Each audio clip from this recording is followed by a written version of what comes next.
भारतीय vision classes पर आप सभी का एक बार पुनः स्वागत है। साथियों, भारतीय काव्य शास्त्र का पार्ट 2 वीडियो आज हम लेकर आ गए हैं। आज हम इस वीडियो में देखेंगे काव्य रस और अलंकार को, और बहुत ही सरल तरीके से इसको पढ़ेंगे, क्योंकि रस और अलंकार को लेकर विद्यार्थियों को हमेशा दिक्कतों का सामना करना पड़ता रहा है। तो आज हम इस क्लास में रस और अलंकार को बहुत ही सरल तरीके से पढ़ेंगे, बहुत ही आसान कर देंगे। आप देखते ही जवाब देंगे कि इसमें कौन सा रस है या इसमें कौन सा अलंकार है। यानी बहुत ही सरल व्याख्या आपके सामने रहेगा आज। तो सभी साथी क्लास से जुड़ जाएंगे।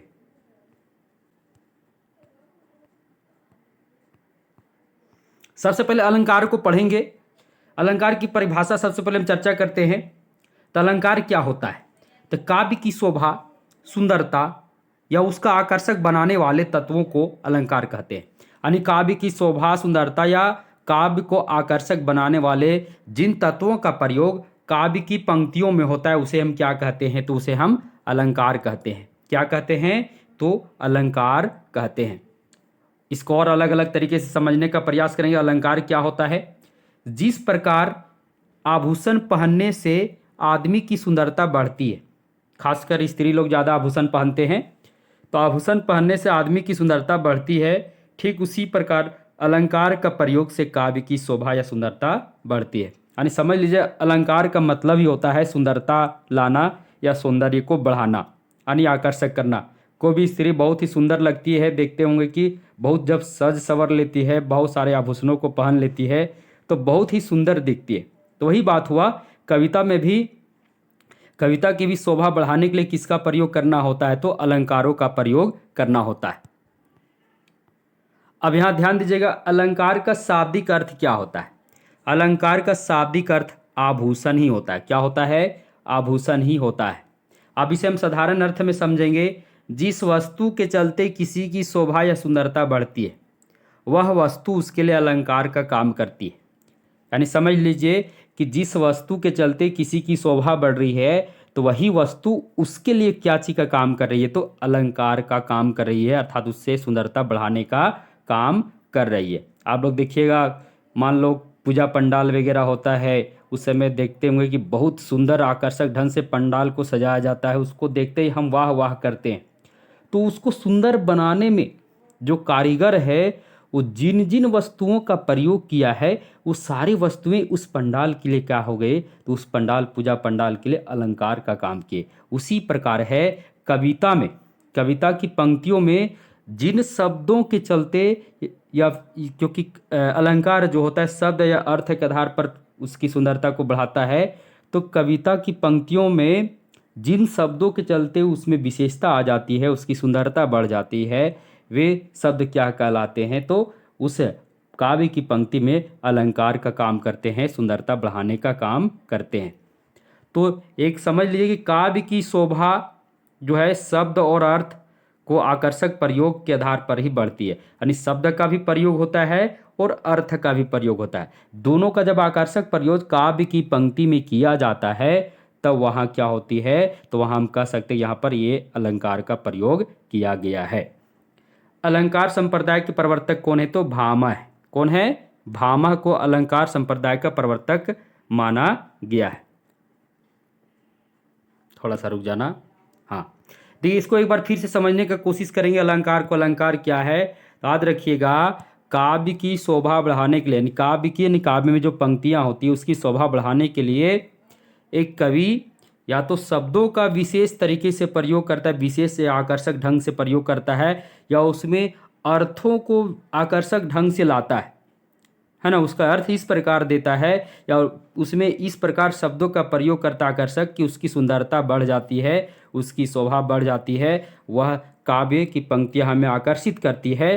तो वहाँ समझ लिए हुए शब्द और अर्थ वो उसके लिए अलंकार का काम किए।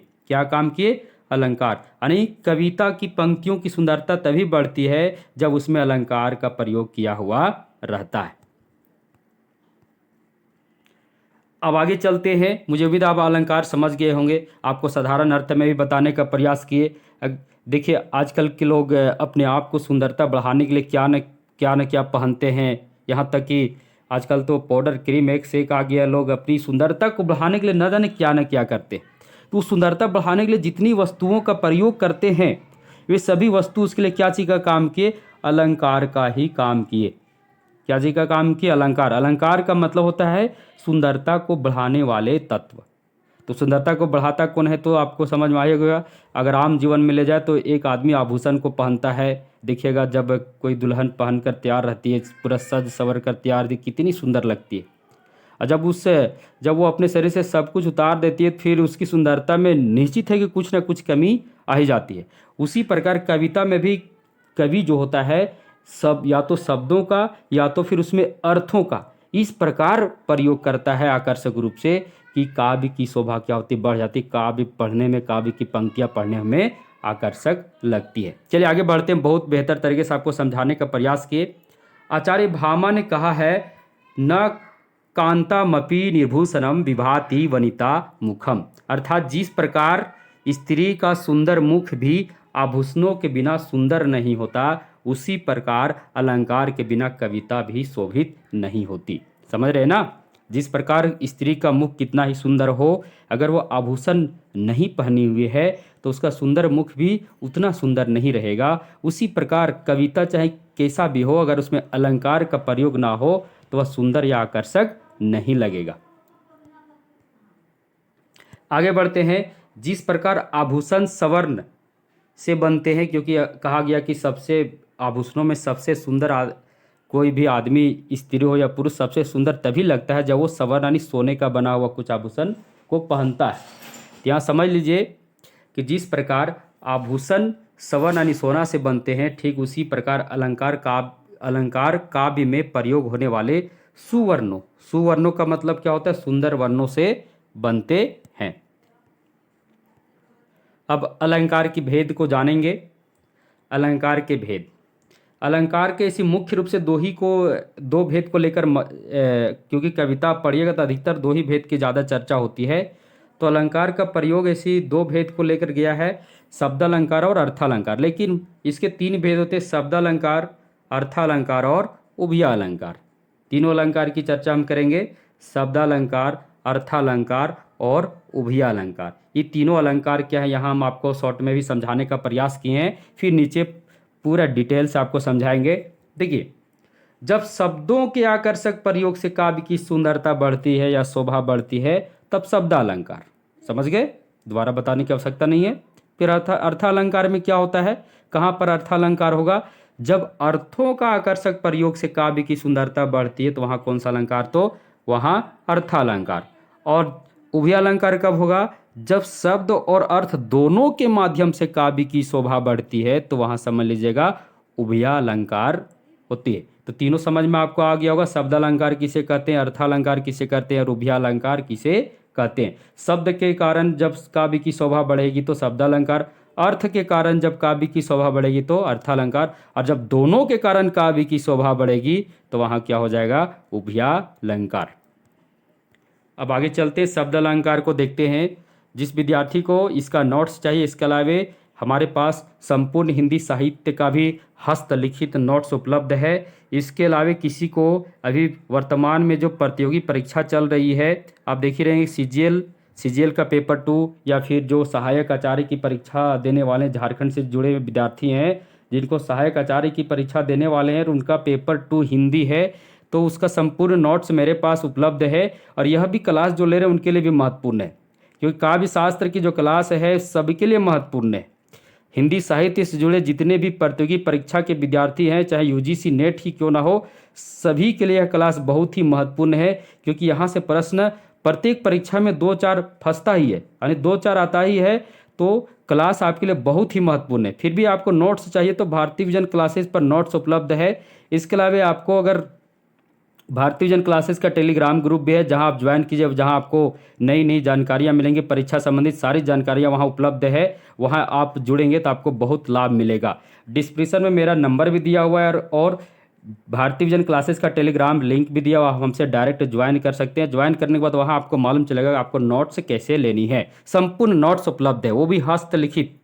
चलिए अब चलते हैं शब्दालंकार को पढ़ते हैं। और विद्यार्थी जो नए विद्यार्थी जो अभी तक भारती विजन क्लासेस को सब्सक्राइब नहीं किए हैं, सब्सक्राइब कर दें और बेल आइकन को भी क्लिक कर दें, क्योंकि जो कुछ यहाँ आपको मिलेगा और अन्य जगह नहीं मिल सकता, क्योंकि हम यहाँ आपको बहुत ही सरल तरीके से बताने का प्रयास करते हैं। चलिए अब शब्द अलंकार को फिर से समझेंगे। काव्य की जिस पंक्तियों में वर्णों या शब्दों के आकर्षक प्रयोग से कोई चमत्कार उत्पन्न होता है वहाँ शब्दालंकार होता है। अलग अलग तरीके से आपको समझाने का हम प्रयास करते ताकि आपको पूर्ण रूप से समझ में आ जाए। यानी काव्य की जिस पंक्तियों में, क्योंकि आपके अब जब परीक्षा में प्रश्न आते हैं तो आप देखते हैं कि काव्य की पंक्ति दी हुई रहती है और वहाँ आपको छांटना होता है इसमें कौन सा अलंकार है। इसलिए हम उसी प्रकार इसको बताने का प्रयास किए हैं। काव्य की जिस पंक्तियों में वर्णों या शब्दों के आकर्षक प्रयोग से कोई चमत्कार उत्पन्न होता है वहाँ कौन सा अलंकार होता है? शब्दालंकार होता है। अर्थात जब शब्दों के आकर्षक प्रयोग से काव्य की शोभा या सुंदरता बढ़ती है वहाँ कौन सा अलंकार होता है? तो शब्दालंकार होता है। अब यहाँ चमत्कार की बात की, यहाँ शोभा और सुंदरता की बात, ये सभी एक ही बात हुआ। यानी काव्य की जिस पंक्तियों में वर्णों या शब्दों के कारण आकर्षक प्रयोग के कारण उसकी सुंदरता बढ़ जाती है, समझ लीजिए वहाँ कौन सा अलंकार है? तो शब्दालंकार है। अब शब्द अलंकार के कुछ प्रमुख प्रकार को देख लेते हैं। शब्द अलंकार में अधिकतर महत्वपूर्ण जो है अनुप्रास अलंकार पढ़ना आपको जरूरी है, यमक अलंकार पढ़ना जरूरी है, सलेश अलंकार पढ़ना जरूरी है, पुनरुक्ति प्रकाश अलंकार पढ़ना जरूरी है, वक्रोक्ति अलंकार पढ़ना जरूरी है और विवक्षा अलंकार पढ़ना जरूरी है। ये सभी शब्द अलंकार के प्रमुख अलंकार है जिसे आपको पढ़ना बहुत ही जरूरी है, क्योंकि परीक्षा में यहीं से प्रश्न आते हैं। अब हम एक एक करके सभी अलंकार को पढ़ेंगे और उसको समझने का प्रयास करेंगे। देखिए अनुप्रास अलंकार की परिभाषा पर रट जाइए। अगर आप समझेंगे नहीं कि अनुप्रास अलंकार क्या होता है या फिर यमक अलंकार क्या होता है, तब आप रटा हुआ विधि नहीं काम करेगा। तो आपको क्या करना होगा, इसको समझना होगा कि अनुप्रास अलंकार किसे कहते हैं, किस प्रकार उसे हम तुरंत देखते ही काव्य की पंक्ति में देखते जान लें कि इसमें अनुप्रास अलंकार का प्रयोग है, वो चीज़ आपको समझना बहुत जरूरी है। देखिए यहाँ पर है, सबसे पहले हम अनुप्रास की चर्चा करते हैं। तो काव्य की पंक्तियों में एक ही वर्ण दो या दो से अधिक बार आवे वहाँ कौन सा अलंकार होता है? तो अनुप्रास अलंकार होता है। अर्थात याद रखना, काव्य की पंक्तियों में वर्णों की आवृत्ति अगर बार बार हो, कम से कम कितना बार? कम से कम 2 बार। यानी कोई भी वर्ण, एक ही वर्ण, यानी एक ही वर्ण मतलब अगर का अर्थ क ही आना चाहिए, ख अर्थ ख ही आना चाहिए। एक ही वर्ण की आवृत्ति अगर बार बार हो तो समझ लेना उस काव्य की पंक्ति में कौन सा अलंकार है? अनुप्रास अलंकार है। कम से कम 2 बार, हम क्योंकि कम से कम 2 बार होना जरूरी है, 2 से कम नहीं, 1 से नहीं काम चलेगा, कम से कम 2 बार, 2 से ज़्यादा जितना भी हो सकता है। जैसे यहाँ समझा रहे हैं आपको, जैसे रघुपति राघव राजा राम, इसमें देखिए पहला, देखिए काव्य की पंक्तियों में जो शब्द आया है उसका एक एक वर्ण को समझने का प्रयास कीजिए। देखिए र र र र, अब र रा भी हो सकता है, र री भी हो सकता है, इससे हमको कोई मतलब नहीं है। वर्ण आप लोग जानते हैं, वर्ण का ना तो कोई तोड़ होता है, उसे एक टुकड़ा नहीं किया जा सकता। तो र र र र कम से कम 2 बार भी आता तभी यहाँ अनुप्रास अलंकार, यहाँ तो 4 बार आया है र र। यानी काव्य की पंक्ति पढ़िएगा, पर प्रत्येक पद को पढ़िएगा, कम से कम लगातार 2 पद में एक ही वर्ण अगर आपका दिया हुआ है तो वहाँ कौन सा अलंकार होगा? वहाँ पर आपका अनुप्रास अलंकार होगा। यहाँ देखिए राम रतन धन पायो, अब यहाँ भी र आया है, यहाँ भी लगातार 2 बार र आ गया है, तो यहाँ कौन सा अलंकार होगा? यहाँ पर भी अनुप्रास अलंकार होगा। नीचे देखिए चारु चंद्र की चंचल किरणें, देखिए च लगातार 2 बार तो आ गया, एक बार और आया है, बीच में की शब्द आया, लेकिन 2 बार तो यहाँ लगातार आया ना, चारु चंद्र की चंचल किरणें, तो यहाँ भी कौन सा अलंकार है? यहाँ भी अनुप्रास अलंकार है। फिर और देखिए बहुत सारे उदाहरण यहाँ हम लिए हैं ताकि आपको समझाने का प्रयास करेंगे। देखिए कालिंदी कुल कदम की डारिन, अब क इसमें भी आया है, क इसमें भी, अब यहाँ कु से मतलब नहीं है, का कु से मतलब। अब देखिए अगला है कालिंदी कुल कदम की डारी, यहाँ भी देखिए क, यहाँ क, यहाँ का, हम यहाँ का कु क से मतलब नहीं है, क को पकड़िए, वर्ण को पकड़िए, इसमें भी क है, इसमें भी क है, इसमें भी क है, कम से कम कितना? कम से कम 2 आना चाहिए। यहाँ देखिए कानन कठिन भयंकर भारी, अब यहाँ क भ भ, देखिए लगातार आया है, एक ही वर्ण लगातार आया है ना, तो यहाँ भी कौन सा अलंकार हो जाएगा? यहाँ भी अनुप्रास अलंकार हो जाएगा। फिर देखिए जगत जान आयो जिहि सकल सकलु सो हरि, अब यहाँ देखिए ज ज ज, तीनों में ज आया। अब यहाँ देखिए स, देखिए ये वर्णों का आवृत्ति बार बार हो रही है, यानी एक ही वर्ण बार बार आ रहा है, कम से कम दो बार से जितना ज़्यादा हो सकता है। यहाँ भी स दो बार आया, तो यहाँ भी कौन सा अलंकार हो जाएगा, यहाँ भी आपका अनुप्रास अलंकार हो जाएगा। फिर देखिए रिझी रिझी रहीस रहीस हंसी हंसी उठे। अब देखिए र झ र ह सी, देखिए एकदम लगातार एक ही वर्ण की आवृत्ति लगातार हो रही है, तो यहाँ कौन सा अलंकार है, अनुप्रास अलंकार है। यानी समझ लीजिए कि इन सभी पंक्तियों में एक ही वर्ण की आवृत्ति बार बार हो रही है, अतः इन सभी पंक्तियों में कौन सा अलंकार है, अनुप्रास अलंकार है। कौन सा अलंकार है, तो इन सभी पंक्तियों में अनुप्रास अलंकार है। अब चर्चा करते हैं आगे थोड़ा सा, अनुप्रास अलंकार के कितने प्रकार होते हैं उसकी भी हम चर्चा करते हैं।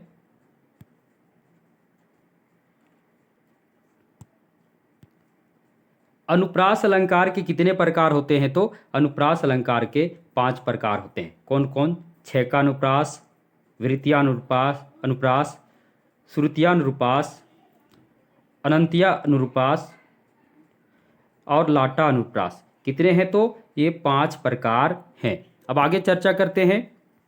अब मुझे उम्मीद है कि आपको अनुप्रास अलंकार समझ में आ गया होगा। अब हम यमक को देखते हैं। काव्य की पंक्तियों में एक ही शब्द 2 या 2 से अधिक बार आए परंतु दोनों का अर्थ अलग अलग हो, इसको समझिए पहले। काव्य की पंक्तियों में एक ही शब्द आता है, शब्द यहाँ, अब यहाँ शब्द की चर्चा, वहाँ वर्ण की चर्चा किस में थी, तो अनुप्रास अलंकार में वर्ण बार बार आता है और इसमें शब्द बार बार आता है। तो काव्य की पंक्तियों में एक ही शब्द कम से कम कितना, यहाँ भी समझिए, कम से कम 2 बार, 2 से अधिक जितना हो सकता है। तो काव्य की पंक्तियों में एक ही शब्द 2 या 2 से अधिक बार आवे परंतु दोनों का अर्थ अलग अलग हो। अब यहाँ समझिए, यहाँ लगातार की बात हो रही थी, यहाँ लगातार की बात, लेकिन यहाँ लगातार नहीं, काव्य की पंक्ति में आना चाहिए। यहाँ तो यहाँ लगातार तो नहीं है, लेकिन काव्य की पंक्ति में तो है। तो ये समझिए कि काव्य की पंक्तियों में एक ही शब्द 2 या 2 से अधिक बार आवे परंतु दोनों का अर्थ क्या हो, अलग हो। यहाँ देखिए, काली घटा का घमंड घटा, एक को समझेंगे, एक उदाहरण को समझेंगे तभी समझ में आएगा। काली घटा का घमंड घटा, देखिए घटा यहाँ भी आया है, घटा यहाँ भी आया, दोनों एक ही शब्द है परंतु दोनों का अर्थ क्या है, अलग अलग है। काली घटा यानी काला बादल, और घमंड घटा मतलब यहाँ घमंड घटने की बात हो रही है। तो एक घटा का अर्थ है बादल और दूसरे घटा का अर्थ क्या है, घटना। क्या है, घटना, यानी घट जाना। तो समझ में आ रहा है, यानी दोनों का अर्थ अलग अलग। और भी देखते उदाहरण, 3 बेर खाती थी अब 3 बेर खाती है, 3 बेर खाती थी अब 3 बेर खाती है। अब यहाँ बेर 2 बार आया है, बेर बेर, यहाँ भी 3 बेर है, यहाँ भी 3 बेर है, पर दोनों में अंतर है। एक बेर का अर्थ क्या है, तो एक बेर का अर्थ है समय और दूसरा बेर का अर्थ है फल। यानी यहाँ कहा जा रहा है कि पहले वो 3 बेर खाती थी, यानी 3 समय, यानी 3 टाइम खाती थी खाना, परंतु अब 3 ही बेर यानी 3 ही फल खाती है। ये है बेर का अलग अलग अर्थ। और भी उदाहरण लेते हैं।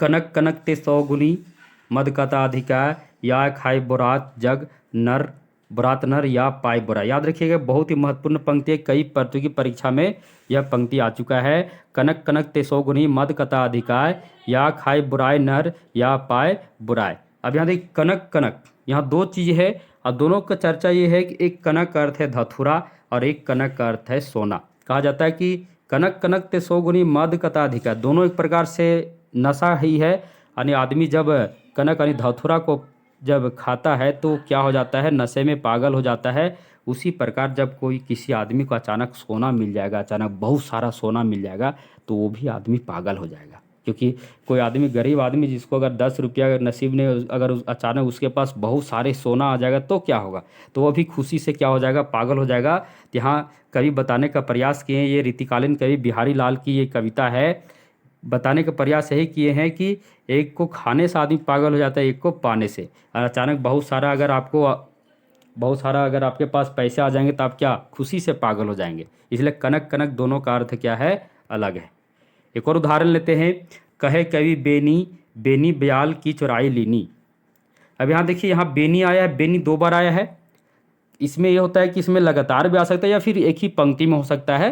तो एक बेनी का अर्थ है कवि बेनी, अनेक, एक बेनी का अर्थ है कवि के लिए हुआ है, एक बेनी का अर्थ है कवि के लिए, और एक बेनी का अर्थ है किसके लिए, तो यहाँ देखिए एक बेनी का अर्थ है स्त्री की चोटी के लिए, और एक बेनी खुद कवि के लिए ही प्रयोग हुआ है। मुझे उम्मीद है कि आपको ये दोनों अनुप्रास और यमक समझ में आ गया होगा। अब आगे चर्चा करते हैं सलेस अलंकार की। किसकी चर्चा करते हैं? सलेस अलंकार की। सलेस अलंकार मतलब, सलेस का मतलब होता है चिपका होना। काव्य की पंक्ति में शब्द एक ही आवे परंतु उसके अनेक अर्थ हो वहाँ पर कौन सा अलंकार होता है? सलेस अलंकार होता है। अब यहाँ देखिए शब्द एक ही आएगा परंतु उसके कई अर्थ होंगे, अलग अलग अर्थ होंगे, तो वहाँ कौन सा अलंकार होगा? वहाँ पर सलेस अलंकार होगा। सलेस का अर्थ होता है, क्या होता है? चिपकना। क्या होता है? चिपकना। जहाँ एक शब्द में अनेक अर्थ चिपके हो वहाँ कौन सा अलंकार होगा? वहाँ पर सलेस अलंकार होगा। यहाँ उदाहरण को समझने का प्रयास कीजिए। रहीमन पानी राखिए, बिन पानी सब सून, पानी गए न उबरे, मोती मानस चुन। हमें देखिए पानी यहाँ दिया गया है। पानी शब्द का प्रयोग है, एक पानी का अर्थ है चमक यानी आभूषण से, एक पानी का मतलब है मनुष्य यानी मनुष्य की इज्जत मान सम्मान से, और एक पानी का अर्थ है चूना यानी चूना का जो चूना चूना समझ रहे, चूना का पानी। तो तीनों यहाँ पानी का अर्थ तीन रूपों में लिया गया है, चमक, मनुष्य और चुनना। एक और उदाहरण देखते हैं। जे रहीम गति दीत की, कुल कपुत गति हो, बारे उजियारी करे, बढ़े अंधेरे हो। यहाँ बारे शब्द जो है, यहाँ बारे शब्द देखिए, बारे शब्द का यहाँ दो तरीके से लिया। एक बारे शब्द दीपक के जलने का, और एक बारे शब्द है बचपना का। उसी प्रकार बढ़े का यहाँ दो अर्थ में लिया गया। बढ़े मतलब दीपक के बुझने का, अब बालक का बढ़ने का। बालक आगे, जब बालक जितना आगे जाता है उसका बढ़ने की बात होती है, लेकिन दीपक जितना जलता है फिर वो धीरे धीरे क्या होता है, उसका अंत होने लगता है, उसी के रूप में लिया गया है। यानी सलेस अलंकार में एक ही शब्द से कई अर्थ निकलते हैं, होते हैं, वहाँ पर कौन सा अलंकार होता है? सलेस अलंकार होता है। अब चर्चा करेंगे जो सबसे अधिक परीक्षा में, परीक्षा या काव्य की पंक्तियों में सबसे अधिक यही अलंकार जुड़ा रहता है। जब किसी काव्य में के पंक्ति में एक ही शब्द लगातार दो बार योजक चिन्ह द्वारा आते हैं और दोनों का अर्थ समान होते हैं, वहाँ पुनरुक्ति प्रकाश अलंकार होता है। पुनरुक्ति मतलब किसी चीज़ को दोबारा प्रयोग करना, किसी शब्द को पुनः प्रयोग करना, दोहराया जाना। यहाँ देखिए पुनरुक्ति, पुनरुक्ति का मतलब क्या हुआ? पुनः प्लस युक्ति, अर्थात जब किसी काव्य में एक ही शब्द को दो बार दोहराया जाए। जैसे राम धीरे धीरे चल रहा है, राम धीरे धीरे चल रहा है, इसको पकड़िए। मधुर बचन कही कही परितोषी, देखिए इस प्रकार का अगर आपको कहीं भी शब्द मिलेगा तुरंत पकड़ लेना, इसमें पुनरुक्ति प्रकाश अलंकार है। मधुर मधुर मेरे दीपक जल, ललित ललित काले घुंघराले, पुनि पुनि मोहि दिखाऊ कुठारू, विहग विहग फिर चहक उठे ये पुंज पुंज। देखिए खड़ खड़, देखिए एक ही शब्द देखिए लगातार दो बार आ रहा है, योजक चिन्ह द्वारा ये जुड़ा रहेगा। याद रखिएगा किसके द्वारा? 90% ये योजक चिन्ह द्वारा जुड़ा रहता है, और दोनों का अर्थ एक ही रहता है। पुनि पुनि मोहि दिखाओ कुठारू, यानी पुनि पुनि मतलब बार बार मुझे तुम कुठारू दिखाते हो। ये आपका तुलसीदास जी का पद है, रामचरितमानस से लिया गया है। और देखिए जहाँ देखिएगा एक ही शब्द लगातार दिया हुआ है और बीच में योजक चिन्ह है, तुरंत पकड़ लेना, पुनरुक्ति प्रकाश अलंकार है। जहाँ डाल डाल पर सोने की चिड़िया करती है बसेरा, वह भारत देश है मेरा। अब यहाँ देखिए डाल डाल, डाल डाल एक ही शब्द दो बार आया है, दो बार दोहराया गया ना। फिर देखिए धड़क धड़क जिया धड़क धड़क जाए, गाना सुनेंगे, धड़क धड़क जिया धड़क धड़क जाए, धड़क धड़क धड़क धड़क। यहाँ भी क्या है? एक ही शब्द लगातार दो बार योजक चिन्ह द्वारा जुड़ा है। तो इन सभी रेखांकित शब्दों में कौन सा अलंकार है? तो इन सभी रेखांकित शब्दों में आपका पुनरुक्ति प्रकाश अलंकार है या पुनरुक्ति अलंकार है। तो मुझे उम्मीद है पुनरुक्ति को आप देखते ही पहचान लेंगे। बस इसको पकड़िए, एक ही शब्द लगातार आवे कहीं भी और दोनों के बीच योजक चिन्ह लगभग लगा रहता है। अब वक्रोक्ति को पहचानते, वक्रोक्ति अलंकार किसे कहते हैं? जहां पर वक्ता द्वारा बोले गए शब्द को सुनने वाले अलग अलग अर्थ निकालते हैं, वहां वक्रोक्ति अलंकार होता है। अब समझिएगा, जैसे कौन द्वार पर हरि में राधे, क्या वानर का काम यहाँ। अब यहाँ देखिए, यहाँ हरि शब्द को कृष्ण अपने लिए कहते हैं। जब वो जाते हैं राधा के द्वार पर तो बोलते हैं, राधा बोलती है कौन द्वार पर, तो बोलते हैं श्री कृष्ण राधे में हरि। तो हरि का अर्थ जो है वह राधा वानर के रूप में लेती है। तो वो कहती है कि वानर का यहाँ यहाँ काम यहाँ क्या वानर का काम यहाँ, अर्थात वानर के यहाँ क्या काम है। परंतु राधा हरि का मतलब वानर समझकर कहती है, लेकिन श्री कृष्ण हरि शब्द का प्रयोग अपने लिए करते हैं। जबकि समझने वाली सीता सीता बोलते राधा क्या समझती है, तो हरि का अर्थ वानर के रूप में समझती है, इसलिए कहती है नगर में वानर का क्या काम। मुझे उम्मीद है ये समझ गए होंगे। फिर देखिए विप्सा अलंकार, ऐसे ये सब अलंकार बहुत कम ही परीक्षा में आते हैं, ज़्यादा आपको अनुप्रास, पुनरुक्ति प्रकाश, यमक ये सब ज़्यादा आएगा। फिर देखिए विप्सा अलंकार, जब कोई व्यक्ति अपने मनोभावों को व्यक्त करने के लिए विभिन्न विस्मयादि शब्दों को लगातार प्रयोग करता है, उसे विप्सा अलंकार कहते हैं। अब समझिएगा कैसे। अब विप्सा अलंकार जैसे आश्चर्य, आदर, घृणा आदि भावों को व्यक्त किया जाता है, वहाँ पर कौन सा अलंकार होता है, विप्सा अलंकार। लगातार प्रयोग, जैसे हा हा इन्हें रोकन में टोक न लगाओ तुम, हा हा, देखिए यहाँ क्या है, ये प्रत्यय विस्मयादि शब्द का लगातार प्रयोग किया गया है। फिर यहाँ देखिए मोही मोही मोहन को मन भयो राधामय, अब यहाँ मोही मोही शब्द आया है। अब यहाँ सोच रही है तो पुनरुक्ति प्रकाश अलंकार है, तो देखिए पुनरुक्ति प्रकाश अलंकार अगर आपका ऑप्शन में दिया रहे तो आप उसी को टिक मारना, अगर वो नहीं दिया रहे तो आपका कौन सा हो जाएगा, फिर आपका विप्सा हो जाएगा, दोनों नहीं आएगा, ये समझ लीजिए। अब यहाँ कुछ शब्द अलंकारों को पहचानने का ट्रिक है, उसे भी देख लेते हैं। तो अनुप्रास अलंकार में क्या होता है, तो वर्णों का आवृत्ति बार बार होती है।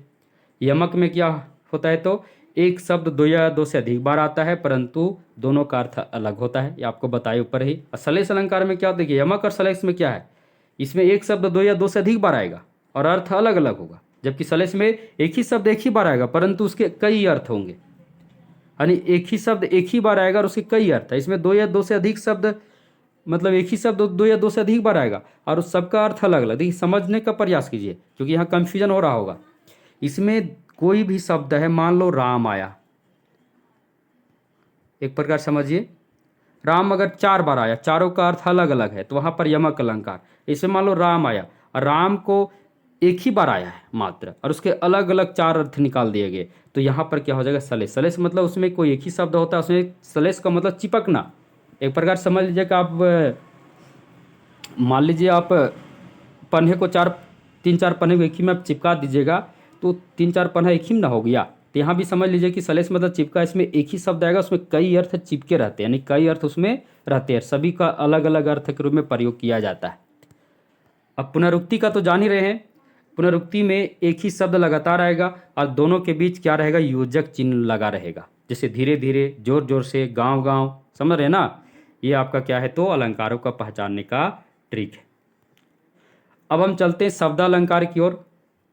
काव्य के पंक्तियों में जब अर्थ का प्रयोग से कोई चमत्कार होता है तो वहां अर्थालंकार होता है। अर्थालंकार में क्या है, जब काव्य के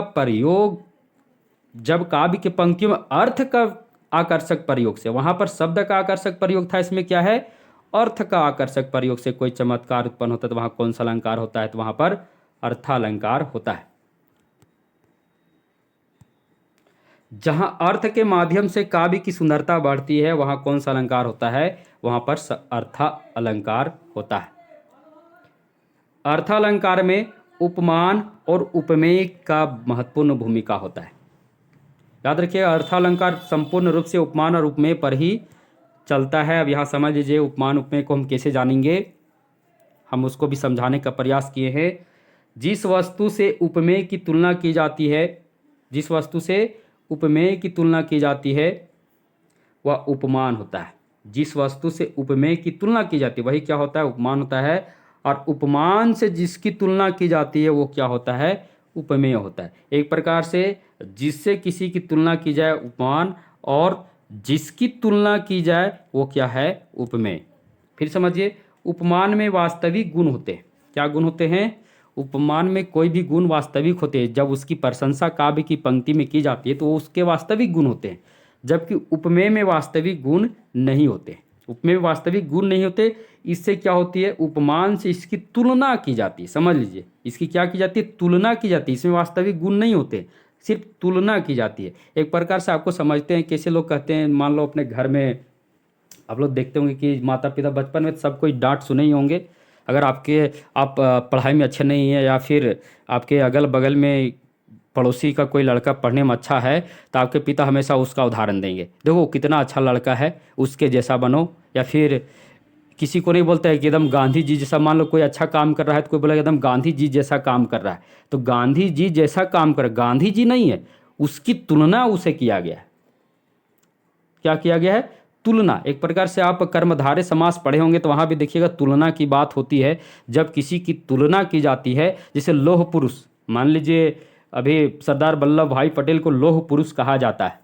अब लौह पुरुष कहा जाता है, लौह पुरुष मतलब लोहे का पुरुष, तो ऐसा नहीं कि उसमें लोहे का गुण आ गया, लोहा तो नहीं है कि उनको जिस समय वो थे, ऐसा नहीं कि उनका शरीर लोहा का था, उनका काम ऐसा था, उनका काम इतना ऐसा था कि लोहे, जिस प्रकार लोहे का काम होता है, कठिन से कठिन चीज़ को वो लोहे का काम में लिया जाता है, उसी प्रकार उनको इसीलिए माना गया कि वो उतना अच्छा वो काम किए थे, इसलिए उनको लौह पुरुष कहा गया। समझ रहे हैं ना? तो वही चीज़ हुआ कि उपमेय, उपमेय एक साधारण वस्तु होती है जिसकी तुलना उपमान से किसी खास वस्तु से की जाती है। अगला एक और पहचानने का ट्रिक है, उपमान प्रकृति से जुड़ी हुई वस्तु होती है। याद रखना, उपमान जो होती है वो प्रकृति से जुड़ी हुई वस्तु होती है, जबकि उपमेय, अधिकतर उपमेय जो है वो हमारे शरीर से जुड़ी हुई वस्तु रहती है। एक और ट्रिक है, उपमान हमसे दूर हो, यहाँ पर होती होगा, उपमान हमसे दूर होती है जबकि उपमेय हमसे हमारे निकट होती है। यानी उपमान जो है हमसे दूर, हमसे दूर मतलब हमारे आसपास नहीं होती, जबकि उपमेय हमारे आसपास ही होती है। अब जिसकी तुलना की जाती है या जिससे तुलना की जाती है वो उपमान, और जिसकी तुलना की जाती है उपमेय, यानी उपमान से उपमेय की तुलना की जाती है, ये समझ लीजिएगा। अब यहाँ उदाहरण से भी एक समझाने का प्रयास किए, पीपर पात सरिस मन डोला। पीपर मतलब पीपल, पात मतलब पत्ता, सरिस मन डोला, मन का मन डोलने की बात है। अब पीपल का पत्ता जिसमें वास्तविक गुण है, क्योंकि जब हवा चलता है पीपल का ही पत्ता डोलता है। अब यहाँ पीपर पात सरिस मन डोला का अर्थ हुआ कि मेरा मन पीपल के पत्ते की जैसा क्या हो रहा है, डोल रहा है। तब मन तो डोलता नहीं है, जब भी हवा चलती है तो कौन डोलता है? पीपल का पत्ता ही डोलता है। तो यहाँ मन डोलने की बात हो रही है, तो किससे तुलना की जा रही? पीपल के पत्ते से की जाती है। हमारा मन जिसकी तुलना पीपल के पत्ते से की गई है, यानी मेरा मन पीपल के पत्ते के समान डोल रहा है। ऐसा नहीं कि पीपल का पत्ता ही हो गया है, यानी उससे सिर्फ तुलना किया गया, ये समझ लीजिए। अब अर्थालंकार के महत्वपूर्ण भेदों को जानेंगे जो परीक्षा की दृष्टि से बहुत ही महत्वपूर्ण है, जिससे परीक्षा में प्रश्न आते हैं, उन्हीं अलंकारों को हम देखेंगे। सबसे पहले चर्चा करेंगे उपमा अलंकार की। उपमा का अर्थ होता है तुलना। उपमा का अर्थ तुलना करना होता है। क्या होता है? उपमा का अर्थ तुलना करना होता है। जहाँ किसी एक वस्तु की तुलना किसी दूसरे वस्तु से की जाती है वहाँ उपमा अलंकार होता है। जहाँ पर किसी एक वस्तु की तुलना किसी दूसरे वस्तु से की जाती है वहाँ कौन सा अलंकार होता है? उपमा अलंकार होता है। इसको और तरीके से समझिए, काव्य की जिस पंक्ति में उपमेय की तुलना उपमान से की जाती है वहाँ कौन सा अलंकार? तो वहाँ पर उपमा अलंकार होता है। यानी काव्य की पंक्ति में अगर उपमेय की तुलना उपमान से की जाती है तो वहाँ पर कौन सा अलंकार होता है? उपमा अलंकार होता है। यानी उपमेय मतलब एक खास वस्तु, प्रकृति से जुड़ी वस्तु, और उपमान उपमेय मतलब जो हमारे निकट हमारे शरीर से जुड़े वस्तु, और उपमान खास वस्तु, प्रकृति की वस्तु। तो उपमान, उपमेय की तुलना उपमान से, यानी इसका गुण उपमेय में दिखाया जाता है, तो वहाँ समझ लीजिए उपमा अलंकार होता है।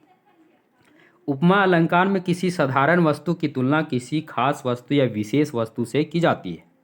अब यहाँ देखिए हम ट्रिक देंगे, ट्रिक से आपको समझ में आ जाएगा उपमा अलंकार को कैसे पहचानेंगे, इसका भी ट्रिक है।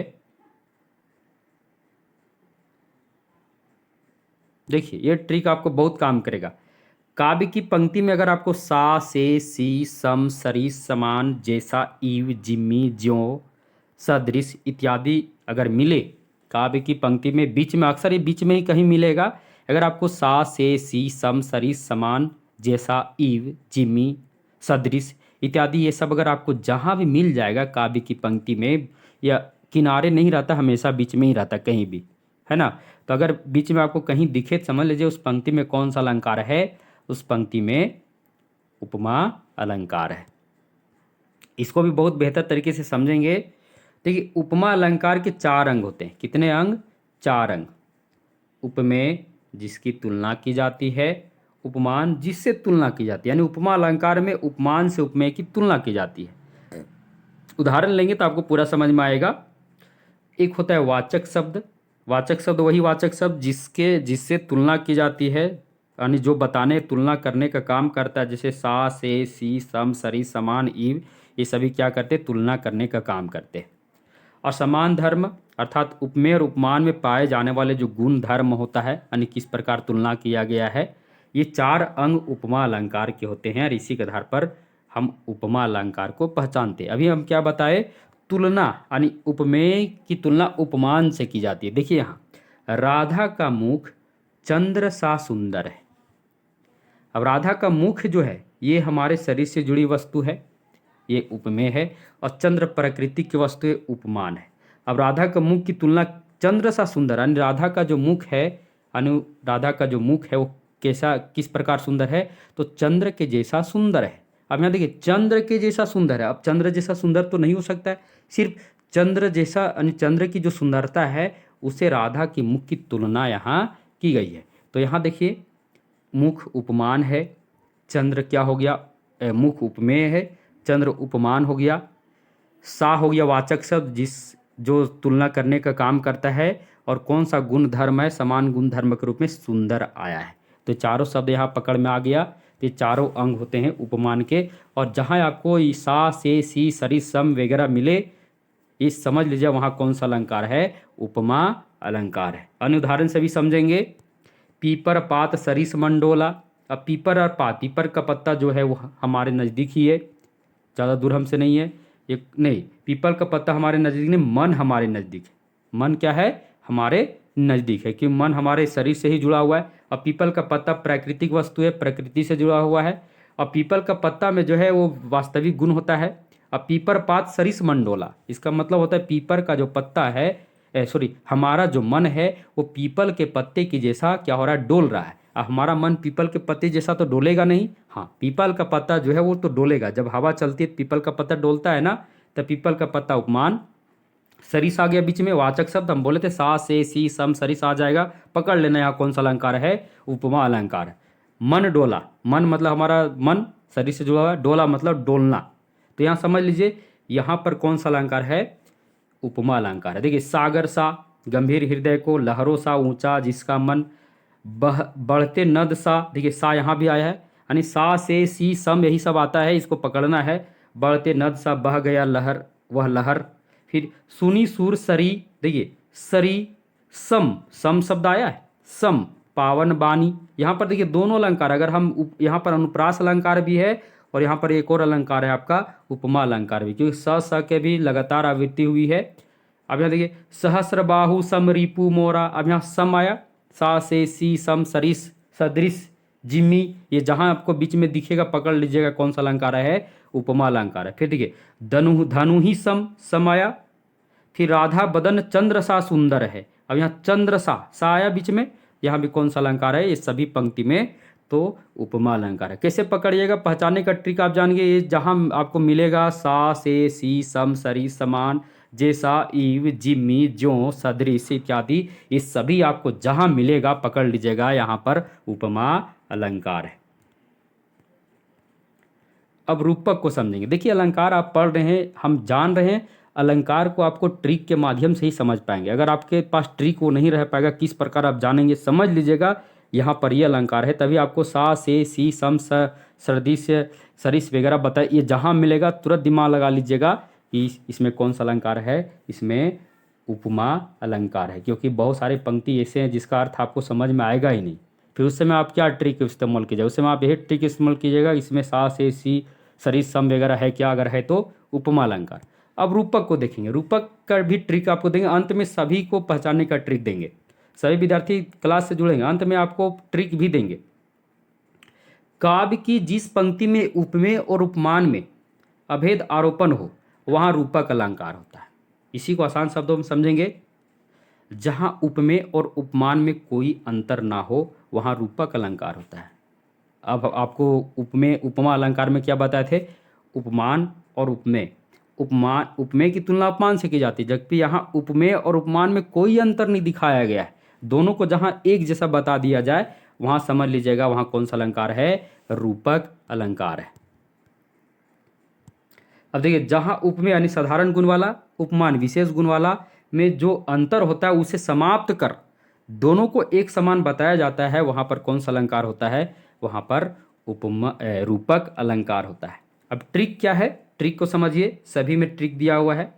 जहाँ दो भिन्न अर्थ वाले शब्द, दो भिन्न अर्थ मतलब दोनों का अलग अलग अर्थ, दो भिन्न अर्थ वाले शब्द योजक चिन्ह द्वारा एक दूसरे से जुड़े होते हैं, वहाँ 85% तक रूपक अलंकार ही होता है। ये 85% तक हम बताए हैं, क्योंकि बहुत सारे अलंकार क्या होते हैं, लुप्त के रूप में भी होते हैं। तो यहाँ समझ लीजिएगा, जहाँ दो अलग अलग अर्थ वाले शब्द के बीच में अगर योजक चिन्ह लगा हुआ है तो समझ लीजिएगा वहाँ कौन सा अलंकार है, रूपक अलंकार है। ये ट्रिक है पहचाने का। 85% आपका सही हो जाएगा और लगभग सही ही होता है।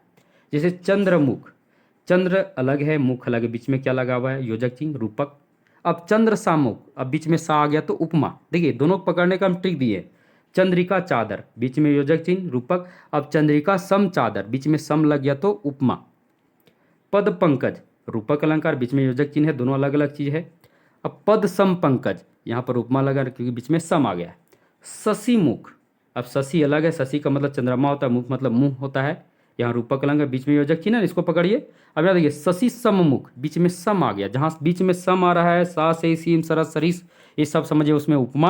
और अगर बीच में योजक चिन्ह लगा हुआ है दो भिन्न अर्थ वाले शब्दों के बीच में, तो हाँ रूपक अलंकार होता है। अब रूपक अलंकार के उदाहरण को देखिए। पायो जी मैंने राम रतन धन पायो। अब रतन धन देखिए, रतन धन बीच में क्या लगा हुआ है, रतन अलग होता है, धन अलग होता है। वन सारदी चंद्रिका चादर, यहाँ चंद्रिका अलग है, चादर भी अलग होता है, इसका भी अर्थ अलग होता है, इसका भी अर्थ अलग होता है, बीच में योजक चिन्ह लगा हुआ है। मैया मोहे चंद्र खिलौना ले हो, यहाँ चंद्र अलग है, खिलौना अलग है, और दोनों के भी योजक चिन्ह लगा हुआ है। उदित उदय गिरी मंच पर, अब यहाँ गिरी मंच पर, यहाँ देखिए गिरी अलग है, मंच अलग है, उदय अलग है, तो यहाँ बीच में योजक चिन्ह लगा हुआ है, तो यहाँ भी कौन सा होगा, यहाँ भी रूपक अलंकार होगा। और पकड़िए,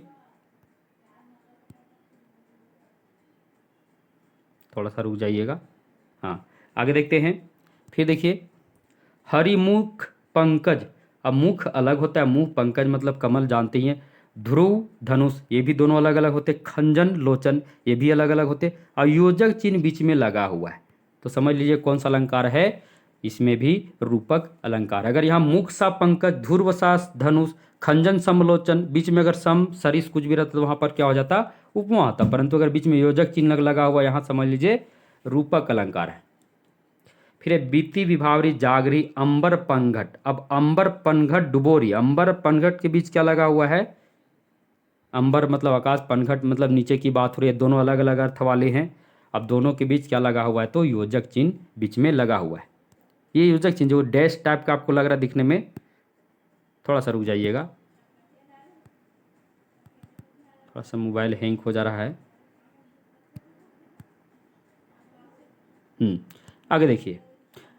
फिर है गोपी पद पंकज पावन की राज जामे सिर भीजे। अब यहाँ पद पंकज, पद अलग है, पंकज अलग है, दोनों में क्या है, अलग अलग, बीच में योजक चिन्ह लगा हुआ, तो यहाँ भी कौन सा अलंकार, यहाँ भी रूपक अलंकार है। तो समझ में आ गया रूपक अलंकार को कैसे पहचानेंगे। यहाँ समझिए, चंद्रमुख चंद्रसामुख, चंद्रमुख बीच में योजक चिन्ह रूपक, अगर चंद्रसामुख बीच में सा से सी सम सरिस तो उपमा अलंकार।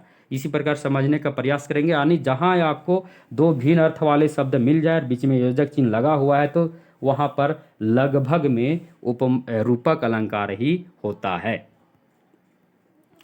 अब उत्प्रेक्षा अलंकार को पकड़ेंगे, कैसे इसको पहचानेंगे। जहाँ उपमेय में उपमान होने की संभावना व्यक्त किया जाए वहाँ उत्प्रेक्षा अलंकार होता है, ये इसकी परिभाषा है। लेकिन पहचानने का जो ट्रिक है, इससे आप पहचानिए, काव्य की जिस पंक्ति में मनो मनहु मनु मानो जानो जनहु जनु जानो ज्यों, ये सब जहाँ आपको मिलेगा, मनु मानो मनो जानो जनहु ज्यों, ये सब जहाँ आपको मिलेगा, आप तुरंत देखते ही बता देना कि इसमें कौन सा अलंकार है, उत्प्रेक्षा अलंकार है। यानी काव्य की पंक्ति में जहाँ आपको मिलेगा मनहु मनु मानो मनहु जन हूँ, जानो, जन हूँ, जनू, ज्यों, ये सब जहाँ आपको मिलेगा तुरंत आप देखते ही बता देना इसमें कौन सा अलंकार है, इसमें उत्प्रेक्षा अलंकार है और कोई अलंकार नहीं होगा। तो ये भी पहचानने का ट्रिक है, उत्प्रेक्षा अलंकार को पहचानने का ट्रिक है। देखिए यहाँ पर एक दिया हुआ है उदाहरण के रूप में, उस उदाहरण को समझने का प्रयास करेंगे। सोहत ओढ़े पीठ पट। अब पीठ पट याद समझिए कौन सा अलंकार है, पीठ पट अलग अलग है तो आप जान ही गए, रूपक है। श्याम सलोने, स भी आ गया, यहाँ कौन सा अलंकार हो जाएगा, यहाँ पर अनुप्रास दिख रहा है। मनो, देखिए मनो नील मणि सेल, मनो शब्द आ गया तो समझ लीजिए, पकड़ लीजिए यहाँ पर कौन सा अलंकार है, यहाँ पर उत्प्रेक्षा अलंकार है। अब प्रतीप अलंकार को कैसे पहचानेंगे, अभी हम आपको उपमा बताए थे, उपमा का जस्ट उल्टा प्रतीप अलंकार होता है। प्रतीप अलंकार उपमा अलंकार का उल्टा होता है। जब काव्य की पंक्ति में उपमान की तुलना उपमेय से की जाती है तो वहाँ प्रतीप अलंकार होता है। अब यहाँ उल्टा हो गया, अब यहाँ हमारे नज़दीक की जो वस्तु है, अर्थात यहाँ उपमान की तुलना उपमेय से, यानी जो प्रकृति से जुड़े हुए जिसमें खास गुण है उसकी तुलना उल्टा किससे किया गया है, जो साधारण गुण वाले वस्तु उससे किया गया है। यानी उपमान की तुलना उपमेय से जहाँ किया जाए वहाँ प्रतीप अलंकार होता है। इसमें भी याद रखिएगा सा से सी सम सरी सब वही रहेगा, सब कुछ वही रहेगा, उपमा जैसा ही रहेगा, सिर्फ इसमें तुलना उल्टा किया जाएगा। यहाँ पर आपको समझना पड़ेगा, पकड़ना पड़ेगा, नहीं समझ पाइएगा तो गलती भी हो सकता है। जैसे अब यहाँ अगर बोला जाएगा कि मुख चंद्र सा सुंदर है, क्या है, मुख चंद्र सा सुंदर है, तो वहाँ चंद्र सा सुंदर है तो वहाँ उपमा हो गई, लेकिन चंद्रमा मुख सा सुंदर है, अब मुख से तुलना चंद्रमा का किया गया है, तो यहाँ कौन सा अलंकार है, तो यहाँ प्रतीप अलंकार है। आगे चलते हैं, अब उदाहरण अलंकार को समझते हैं। जहाँ किसी बात की किसी अन्य बात से समानता दिखाई जाए वहाँ उदाहरण अलंकार होता है। जहाँ भी किसी बात को किसी दूसरे बात से क्या किया जाए, उदाहरण के रूप में दिखाया जाए, उससे समानता दिखाया जाए, वहाँ कौन सा अलंकार, वहाँ पर उदाहरण अलंकार होता है। इसमें ज्यों, यों, जैसा, वैसा, कैसा, कैसे इत्यादि वाचक शब्द दोनों पंक्तियों के अंत में लगे रहते हैं। देखिए यहाँ पर उदाहरण दिए हैं, यों रहीम जस होत है उपकारी के संग, बंटवारे में लगे ज्यों मेहंदी के रंग। अब यहाँ यों, यहाँ पर ज्यों, इसको पकड़ना, इस तरह आपको जहाँ भी वर्ड मिलेगा समझ लीजिएगा वहाँ कौन सा अलंकार है, वहाँ पर उदाहरण अलंकार है। अब यहाँ पर देखिए अंत में तुक भी मिलेगा, ग ग, रंग अंग, संग अंग, इसमें भी अंग शब्द छुपा हुआ, इसमें भी अंग शब्द छुपा हुआ है। ये पहचानने का ट्रिक है उदाहरण अलंकार। हाँ, विरोधाभास अलंकार। काव्य की प्रथम पंक्ति का अर्थ दूसरी पंक्ति का अर्थ का विरोध कर रही हो वहाँ विरोधाभास अलंकार होता है। यानी काव्य की जब पंक्ति आती है, प्रथम पंक्ति में अर्थ कुछ और है, तुरंत दूसरी पंक्ति में अर्थ कुछ और है, यानी उसका विरोध में उसको लिया गया है, वहाँ पर कौन सा अलंकार, वहाँ पर विरोधाभास अलंकार होता है। जैसे हरिवंश राय बच्चन जी का एक पंक्ति है, मैं जग जीवन का भार लिए फिरता हूँ, मैं जग जीवन का भार लिए फिरता हूँ, फिर भी जीवन में प्यार लिए फिरता हूँ। अब देखिए सबसे पहले जग जीवन का भार लिए फिरते हैं, अर्थात वो बोलते हैं मैं ये जो संसार है, जीवन के सारे दुखों को मैं झेलते हुए झेल रहा हूँ। फिर बोलते हैं कि फिर भी जीवन में प्यार लिए फिरता, फिर भी मेरे जीवन में क्या है, प्यार ही प्यार है, अर्थात प्रेम ही प्रेम है, सुख ही सुख है। अब कोई व्यक्ति के जीवन में क्या है, बहुत सारे चिंताएं, दुखों का घड़ा भरा हुआ है, दुखों से भरा हुआ जीवन है, फिर भी उसके जीवन में खुशहाली कहाँ से आएगी। तो प्रथम पंक्ति या दूसरे पंक्ति में दोनों एक दूसरे का क्या है, विरोध कर रहे हैं, तो यहाँ पर विरोधाभास अलंकार है। अब चलते अतिशयोक्ति अलंकार। अतिशयोक्ति यानी किसी चीज़ को बढ़ा चढ़ाकर जितना बोल देना, यानी काव्य की पंक्ति में जब किसी बात को उसके सीमा से बढ़कर बढ़ा चढ़ाकर वर्णन किया जाता है उसे अतिशयोक्ति अलंकार कहते हैं। यानी काव्य के पंक्ति में जहाँ भी किसी को उसकी सीमा से बहुत ज़्यादा बढ़कर बढ़ा चढ़ाकर वर्णन जब किया जाता है तो वहाँ पर अतिशयोक्ति अलंकार होता है। अर्थात किसी को कहा जाता है, किसी का आप देखते हैं घर तरफ जब किसी का आप तारीफ़ कर देंगे तो तारीफ़ किसी को बढ़ा चढ़ाकर ज़्यादा कर दिया जाता है तो तारीफ़ में फूल भी जाता है। तो वही समझिए कि किसी बात को इतना बढ़ा चढ़ाकर वर्णन किया जाता है जितना उसमें हैसियत भी नहीं, उससे भी ज़्यादा हैसियत से बाहर उसको बढ़ा चढ़ाकर वर्णन किया जाता है। जैसे है, मान लो हनुमान की पूंछ में लगन न पाई आगी, सगरी लंका जल गई, गए निशाचर भागी। अब हनुमान की पूंछ में लगन न पाई आगे। अब हनुमान के पूंछ में आग लगा भी नहीं है, सगरी लंका जल गई। अब हनुमान के पूंछ में तो आग लगा भी नहीं है, लंका कैसे जल जाएगी? जब तक पूंछ में आग लगेगा नहीं तब तक लंका जलेगी कैसे? तो लगा भी नहीं है, करे लग भी नहीं पाई, अर्थात हनुमान के पूंछ में आग अभी तक लगा भी नहीं है, जबकि लंका जल गई, सारे निशाचर भाग गए। ऐसा तो हो नहीं सकता। यहाँ पर तो बढ़ा चढ़ा कर बोला गया है। फिर दूसरा देखिए, एक और पंक्ति है, आगे नदियाँ पड़ी अपाल, घोड़ा कैसे ऊपरे पार। राणा ने सोचा इस पार, तब तक चेतक उस पार। अब राणा का घोड़ा है, अब नदी पार करना है, नदी में पानी है। अब राणा सोच रहे हैं कि हम उस पार कैसे जाए, सोच रहे हैं उस पार हम कैसे जाए, पानी पूरा भरा हुआ है नदी में। अब राणा सोच ही रहे हैं कि उसका चेतक उसके, क्योंकि महाराणा प्रताप का शायद घोड़ा चेतक था, चेतक उस पार। अब घोड़ा कैसे उस नदी को पार कर जाएगा, जबकि वो उसकी चिंता में है कि हम इस घोड़े को उस पार कैसे ले जाए, क्योंकि पानी भरा हुआ है। अब कैसे पार करे, जबकि घोड़ा उस पार चला गया। अब कैसे चला गया? क्या उसके लिए विशेष नाव आ गया, या फिर वो यहाँ से सीधा छलांग लगाया चला गया? तो यहाँ पर बढ़ा चढ़ाकर इस बात को भी कहा गया है। जहाँ पर भी किसी बात को बढ़ा चढ़ाकर कहा जाए वहाँ समझ लीजिए अतिशयोक्ति अलंकार होगा। अब उभय अलंकार को समझ लेते हैं, क्योंकि ज़्यादा खास नहीं है। काव्य के पंक्ति में जब शब्द और अर्थ दोनों एक साथ सुमेलन से कोई चमत्कार होता है तो वहाँ पर कौन सा अलंकार? वहाँ पर उभय अलंकार होता है। ऐसी ज़्यादा इसमें नहीं है, तो मानवी कलर अलंकार को पहचान लेते हैं, क्योंकि बहुत सारे कविता के पंक्ति में मानवीकरण अलंकार आता है। ये देखिए, जब प्राकृतिक वस्तुओं में, जैसे पेड़ पौधों में, फूल, जल, झरना, नदियाँ, पतंग इत्यादि में, बादल, फिर आसमान भी है, इत्यादि में मानव के गुणों या भावनाओं का सजीव रूप से चित्रण किया जाता है तो वहाँ मानवीकरण अलंकार होता है। फिर से समझिएगा, प्राकृतिक वस्तु जैसे पेड़ पौधा हो गया, फूल, जल, झरना, नदियाँ, पतंग, बादल, आसमान, ये सभी क्या है? प्राकृतिक वस्तु है। इसमें मानव के गुणों या भावनाओं का सजीव रूप से चित्रण किया जाता है तो वहाँ पर कौन सा अलंकार? मानवीय अलंकार। यानी प्रकृति में जितने भी वस्तुएं हैं उसमें मानव के भावनाओं का जब उसमें चित्रण किया जाता है तो वहाँ पर कौन सा अलंकार?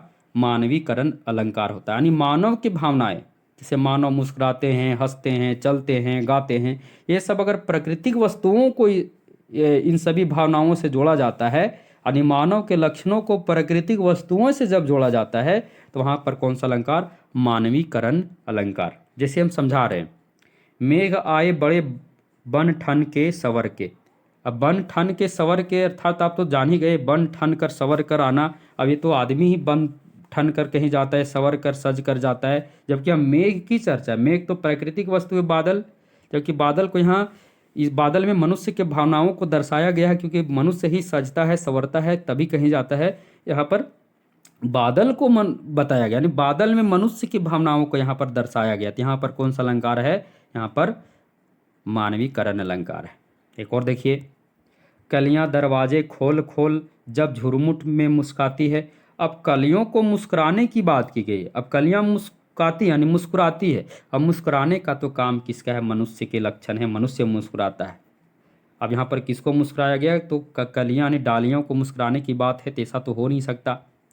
ये कौन हो सकता है? तो मुस्कुराने का जो लक्षण है मनुष्य में ही हो सकते हैं, मनुष्य ही मुस्कुराता है। यहाँ पर इसमें क्या किया गया है? तो मनुष्य की भावनाओं को इसमें जोड़ दिया गया है। यहाँ पर कौन सा अलंकार? मानवीकरण अलंकार। एक और है उल्लेख अलंकार। जहाँ एक वस्तु का वर्णन अनेक प्रकार से किया जाए वहाँ पर क्या होता है? उल्लेख अलंकार होता है। जैसे है, तो रूप है किरण में, सौंदर्य है सुमन में। अब उसका रूप को किरण में और सुमन में, अर्थात उसके रूप को किरण में भी बताया गया, सौंदर्य में भी बताया गया और सुमन में भी बताया गया। यानी किसी एक व्यक्ति का वर्णन जो है वस्तु का अनेक प्रकार से यहाँ पर किया गया है। इस टाइप का आपको जहाँ भी पंक्ति मिलेगा समझ लीजिएगा उल्लेख अलंकार है। अब यहाँ अलंकारों का कुछ पहचानने का ट्रिक आपको फिर से हम बोले थे एक वीडियो के अंत में आपको ट्रिक भी देंगे। अनुप्रास अलंकार का ट्रिक क्या है? एक ही वर्ण लगातार आते हैं कम से कम 2 बार, जैसे चारु चंद्र की चंचल किरणें, एक ही वर्ण आया। फिर देखिए यमक का क्या ट्रिक है?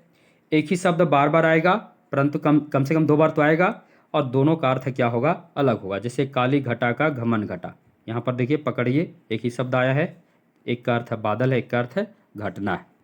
पुनरुक्ति को देखिए, इसमें क्या है?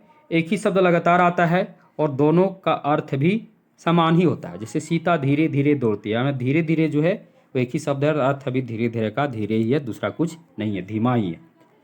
उपमा का ट्रिक क्या है? काव्य के जिस पंक्ति में सा से सी सरिस सम समान जैसा सर्दिस इत्यादि रहे वहाँ उपमा अलंकार होता है।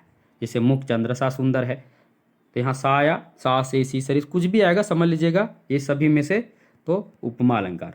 रूपक का क्या ट्रिक है? जब दो भिन्न अर्थ वाले शब्द एक खास और एक समान, यानी दो भिन्न अर्थ वाले शब्द अगर योजक चिन्ह द्वारा जुड़े होते हैं समझ लीजिएगा उपमा रूपक अलंकार होता है। जैसे बीती विभावरी जागरी अंबरपन घटा, यहाँ देखिए इसका अर्थ अलग है, इसका अर्थ अलग है, दोनों के बीच क्या है? योजक चिन्ह लगा हुआ है। एक और है प्रश्नवाचक अलंकार भी होता है, उसका ट्रिक क्या है? उसका ट्रिक है काव्य के पंक्ति में आपको अगर प्रश्न चिन्ह दिख जाए तो वहाँ प्रश्नवाचक अलंकार या प्रश्नालंकार होता है, यानी प्रश्न चिन्ह आपको जहाँ दिखेगा वहाँ पर प्रश्नालंकार है। अब एक और ट्रिक है योजक चिन्ह से समस्या, क्योंकि बहुत सारे पंक्ति में योजक चिन्ह आता है, तो कैसे जानेंगे किसमें कौन सा अलंकार है? तो उपमा अलंकार, रूपक अलंकार, दृष्टांत अलंकार और पुनरुक्ति अलंकार, ये 4 अलंकार ऐसे हैं जिसमें 80% योजक चिन्ह लगा ही रहता है। अब कैसे ट्रिक है? उपमा अलंकार में योजक चिन्ह के बाद वाचक शब्द रहेगा, यानी योजक चिन्ह के बाद, यानी योजक चिन्ह ये देखिए ये है, इसके बाद ये वाचक शब्द, यानी योजक चिन्ह के बाद सा से सी सरी सम सर्दिस ये सब लगा मिलेगा, समझ लीजिएगा कौन सा अलंकार है? उपमा अलंकार है। अब रूपक अलंकार में किस प्रकार योजक चिन्ह होता है? तो दो भिन्न अर्थ वाला शब्द आएगा और दोनों के बीच में योजक चिन्ह लगा रहेगा, ये रूपक का ट्रिक है। दृष्टांत का क्या ट्रिक है? दृष्टांत अलंकार में एक दूसरे के प्रतिबिंब का भाव रखने वाले शब्द आते हैं, जैसे सुख दुख, शशि घन, देखिए यहाँ पर योजक चिन्ह है, परंतु ये दोनों शब्द को देखिए, दोनों में संबंध है, ये दोनों में भी क्या है? संबंध है, यानी बिंब प्रतिबिंब का दोनों में भाव है, इस तरह का आवे तो वहाँ पर दृष्टांत अलंकार होता है। फिर पुनरुक्ति तो आप जान ही रहे हैं, पुनरुक्ति को बताने की आवश्यकता है नहीं, पुनरुक्ति बहुत आसान ट्रिक से है, इसका ट्रिक तो आप जान ही रहे, बहुत ही आसान है। कैसे पहचानेंगे? तो इसमें एक ही शब्द योजक चिन्ह द्वारा दोहराया जाता है, जैसे कही कही, पुनी पुनी, मधुर मधुर, बीच में योजक चिन्ह लगा हुआ है ना, यहाँ पर पुनरुक्ति प्रकाश अलंकार है। मुझे उम्मीद है यह वीडियो क्लास आपको बहुत ही अच्छा लगा होगा, और हमें उम्मीद है कि आप जब भी काव्य की पंक्ति में देखेंगे तो देखते ही आप क्या करेंगे? बता देंगे इसमें कौन सा अलंकार है। आपके लिए महत्वपूर्ण अलंकार कौन कौन हो जाएंगे? अनुप्रास, देखिए काव्य की पंक्ति में अधिकतर कौन सा अलंकार होता है? अनुप्रास, यमक, उसके बाद आप यहाँ पर आ जाइए आपको उपमा अलंकार, रूपक अलंकार, पुनरुक्ति अलंकार और अतिशयोक्ति अलंकार, और एक है आपका मानवीकरण अलंकार। ये सभी अलंकार अधिकतर काव्य की पंक्तियों में रहते हैं, और जैसा हम आपको ट्रिक दिए हैं उसके माध्यम से आप देखते ही पहचान लेंगे इसमें कौन सा अलंकार है ना। यह वीडियो क्लास आपको बहुत ही अच्छा लगा, मुझे पूरा उम्मीद है। जो विद्यार्थी अभी तक वीडियो क्लास को लाइक नहीं किया लाइक कर देंगे, और जो विद्यार्थी अभी तक भारती विजन क्लासेस को सब्सक्राइब नहीं किया सब्सक्राइब कर दे, बेल आइकन को भी क्लिक कर दे, क्योंकि सब्सक्राइब करने के लिए आपको कोई पैसे देने होते नहीं हैं, तो फिर आप सब्सक्राइब कर दीजिए, इससे हमारा हौसला बढ़ता है और हम पुनः एक नए वीडियो को लेकर आपके सम्मुख आते हैं, आपके लिए ही आते हैं। आप सब्सक्राइब करते हैं, इसके लिए आपको कोई पैसे तो देने नहीं है, आप जान ही रहे हैं। आप सब्सक्राइब कर दीजिए, और हो सके तो जितना हो सके शेयर कर दीजिए, क्योंकि यह वीडियो क्लास जितने भी विद्यार्थियों के पास जाएगा उनको जरूर कुछ ना कुछ लाभ मिलेगा। तब तक के लिए सभी को धन्यवाद, नमस्ते। भारतीय विजन क्लासेस पर सभी मित्रों का एक बार फिर से स्वागत है। आज हम इस क्लास में बहुत ही शानदार टॉपिक रस को लेकर आए हैं। आज हम पूरा रस को पूरा रसीले अंदाज में पढ़ेंगे और रस को सीखेंगे भी कि इसका प्रयोग कविता में किस प्रकार होता है और हमारे जीवन में भी रस का क्या महत्वपूर्ण योगदान है। सभी को आज हम इस क्लास में पूरे रसीले अंदाज में सीखेंगे। वीडियो प्रारंभ करने से पहले आपसे रिक्वेस्ट होगा कि आप फिर वही बात भारतीय विजन क्लासेस को सब्सक्राइब कर दो यार। सब्सक्राइब करने के लिए कोई पैसे देने होते नहीं हैं, और सिर्फ सब्सक्राइब से हमारा हौसला बढ़ता है और हम आपके सामने एक से बढ़कर एक वीडियो लेकर आते हैं। आज का वीडियो तो बहुत ही मज़ा देने वाला है। आज पूरा एंजॉय लेकर रस को पढ़ेंगे, यानी काव्य रस क्या होता है। चलिए प्रारंभ करते हैं रस को। रस का शाब्दिक अर्थ होता है आनंद। रस का शाब्दिक अर्थ क्या होता है? तो आनंद होता है। जब हमें काव्य को पढ़ने या सुनने पर हमारे मन में जिस प्रकार का भाव उत्पन्न होता है वही रस है। फिर से समझिए, रस का शाब्दिक अर्थ क्या होता है? आनंद होता है। क्या होता है? आनंद होता है। जब हमें काव्य को पढ़ने या सुनने पर हमारे मन में जिस प्रकार का भाव उत्पन्न होता है वही क्या है? वही रस है, वही काव्य रस है। इसे हम आधुनिक हम रस में लेकर जाते हैं, जो रस को हम पीते हैं। आपके सामने दो रस है, आपके सामने ईख का रस है और दूसरा जो रस है वह क्या है?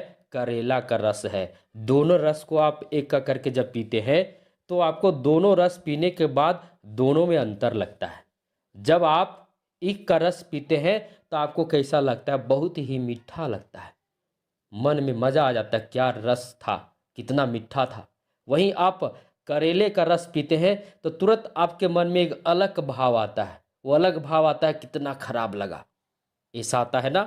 तो वह भी एक रस है जिसे हम पीते हैं, पर ये जो रस है ये काव्य रस है। ये क्या है? काव्य रस है। यानी समझिए कि जब हम किसी काव्य को पढ़ते हैं या सुनते हैं तो हमारे मन में कुछ न कुछ भाव उत्पन्न होते ही हैं। वही क्या है? रस है। उसी को हम क्या कहते हैं? तो काव्य रस कहते हैं। और काव्य रस का एक कविता में, एक काव्य में महत्वपूर्ण भूमिका होती है, क्योंकि रस के आधार पर ही हम क्या करते हैं? काव्य का आनंद लेते हैं। आगे है, रस को ब्रह्मा का सहोदर भाई कहा जाता है। रस को ब्रह्मा का सहोदर भाई कहा जाता है। अर्थात ब्रह्मा को पाने के बाद हमें जितनी खुशी मिलती है, ठीक उसी प्रकार काव्य को पढ़ने या सुनने के बाद आनंद की अनुभूति होती है। यानी जब हम ब्रह्मा को पा लेते हैं, ईश्वर को पा लेते हैं, ईश्वर की भक्ति पा लेते हैं, तो हमें जितनी खुशी मिलती है उसी प्रकार काव्य को पढ़ने या सुनने के बाद हमारे अंदर में एक आनंद की अनुभूति होती है। वही क्या है? रस है। वही क्या है? रस है। चलिए, अब भी नहीं समझे तो हम और भी आसान शब्द में आपको बताएंगे, क्योंकि आज हम रस को लेकर आए हैं। रस को इतना बेहतर तरीके से आपको सिखाएंगे, बिल्कुल आपकी तरह, जैसा आप सीखना चाहें वैसा ही हम सिखाएंगे और आपको समझ में आ जाएगा कि रस आखिर होता क्या है और इसका कविता में क्या भूमिका होता है। चलिए आगे बढ़ते हैं, अब आसान शब्द में आपको समझाएंगे। यहां देखिए, जब हम किसी गाना को सुनते हैं, चलिए एक गाना हमारे सामने लिखा हुआ है, ए मेरे वतन के लोगों जरा आंख में भर लो पानी, जो शहीद हुए हैं उनकी जरा याद करो कुर्बानी। जैसे ही इस हम गीत को, देशभक्ति गीत को गाना प्रारंभ करते हैं तो हमारे मन में एक भाव का संचार होता है। कैसा संचार होता है? यहाँ देखिए, देश के प्रति प्रेम का भाव, शहीदों के प्रति प्रेम का भाव आया कि नहीं? अब स्वयं गाकर देखना ये गीत को गाना, ए मेरे वतन के लोगों जरा आँख में भर लो पानी, जो शहीद हुए हैं उनकी जरा याद करो कुर्बानी। जैसे हम गाना गाते हमारे मन में एक अलग संचार आता है, हमारे शरीर में कंपन हो जाता है। ये कैसा कंपन है? यह कंपन है देश के प्रति प्रेम का भाव, और जो शहीद हुए हैं उनकी जरा याद करो कुर्बानी। शहीदों के प्रति प्रेम का भाव, दया का भाव, ऐसा आता है ना। तो देखिए, इस गीत को जब हम पढ़े तो हमारे मन में एक संचार आया। क्या आया? संचार आया। वही क्या है? रस है। हमारे मन में किसी भी कविता को पढ़ते हैं, कविता को पढ़ने के बाद हमारे मन में जिस प्रकार का भाव आता है वही क्या है? रस है। इस देशभक्ति गीत को जैसे ही हम गाए तो हमारे मन में देशभक्ति का भाव जागृत हो गया, देश के प्रति प्रेम का भाव जागृत हो गया, शहीदों के प्रति प्रेम का भाव जागृत हो गया। अरे वही रस है, वही क्या है? रस है ना। आगे बढ़ते हैं और भी उदाहरण लेते हैं, आपको रस को समझाने का कोशिश करेंगे बिल्कुल आसान तरीके से। हमें उम्मीद है कि आपको समझ में आ गया होगा। आगे बढ़ते एक और उदाहरण लेते हैं। आगे देखिए, और भी बहुत सारे उदाहरण हैं। अब यहाँ देखिए, अभी होली का त्यौहार भी आ गया है, तो होली से ही उदाहरण ले लिए हैं। क्या है? होली खेले रघुवीरा अवध में, होली खेले रघुवीरा, होली खेले रघुवीरा, अवध में होली खेले रघुवीरा। जैसे ही इस गीत को हम गाते हैं तो हमारे मन में खुशी का संचार आता है। क्या आता है? खुशी का संचार आता है। अभी हम देशभक्ति गीत गाए तो उसमें हमारे मन में शहीदों के प्रति प्रेम का भाव, दया का भाव आया, देश के प्रति प्रेम का भाव आया। लेकिन जैसे इस गीत को गाए, होली खेले रघुवीरा, अवध में होली खेले रघुवीरा, कैसा लग रहा है? एकदम लग रहा है खुशी का भाव। इसमें एक अलग भाव आ गया। जैसे गाना चेंज हुआ वैसे क्या हुआ? भाव ही चेंज हो गया। तो यही भाव क्या है? यही भाव रस है। यही भाव क्या है? तो यही भाव रस है। कविता में भी ऐसा ही होता है। क्या होता है? कविता में भी ऐसा ही होता है। जब हम किसी कविता को पढ़ते हैं तो कविता, हाँ, लेकिन कविता का अर्थ भी जानना चाहिए। कविता का जब तक हम अर्थ नहीं जान पाएंगे तब तक हम कविता का भाव भी नहीं जान पाएंगे। किसी भी कविता को हम पढ़ते हैं तो उस कविता का अर्थ जब तक नहीं जानेंगे तब तक हम यह नहीं जान पाएंगे कि कविता का भाव क्या है। यहाँ होली खेले रघुवीरा, अवध में होली खेले रघुवीरा, यहाँ हम समझ रहे हैं। यहाँ क्या करें हम यहाँ समझ रहे हैं। जैसे हम समझ रहे हैं हमारे अंदर खुशी का भाव आ रहा है। क्या आ रहा है? खुशी का भाव आ रहा है। नीचे देखिए एक और उदाहरण है।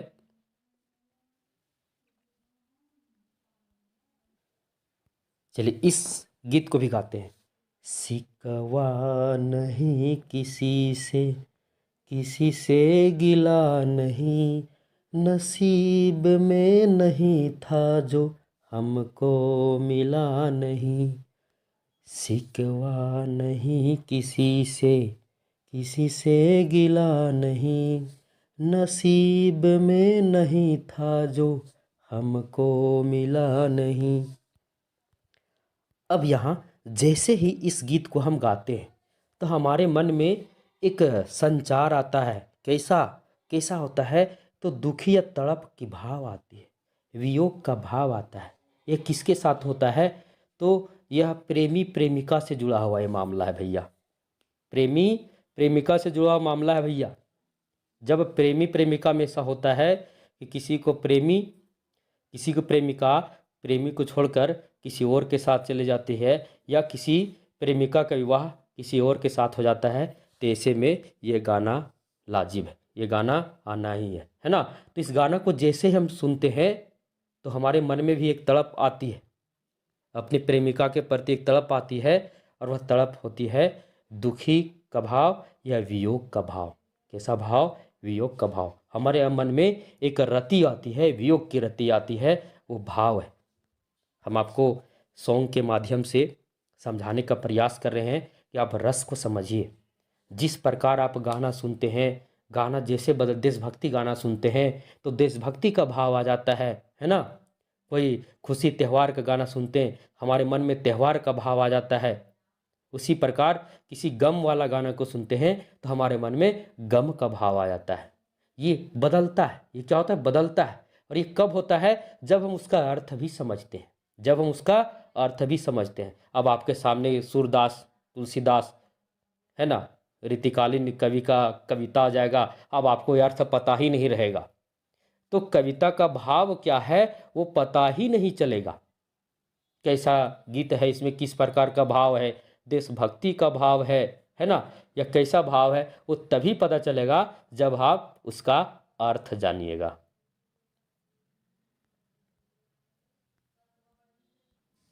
मुझे उम्मीद है आपको समझ में आ रहा होगा। आप भाव को समझिए, अपने मन की भाव को समझिए, अपने मन की भाव को समझिए। सुबह सुबह जब आप उठते हैं तो सुबह सुबह जब भक्ति गाना आपको सुनाई देता है तो आपके मन में भी भक्ति का भाव जागृत होता है।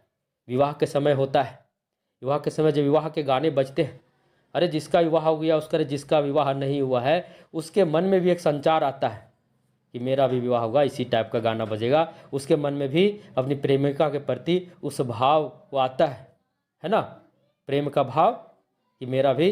तो ये होता ही है, जैसा आप गीत सुनिएगा वैसा ही भाव का संचार आपके मन में होगा। समझ में आ गया? आगे बढ़ें। अभी हम आपको आसान शब्द, आसान भाषा में समझाने का प्रयास कर रहे थे कि कैसे समझिएगा ये भाव क्या होता है, रस क्या होता है। भाव, हमारे मन में जो भाव उत्पन्न हो वही रस है। वही क्या है?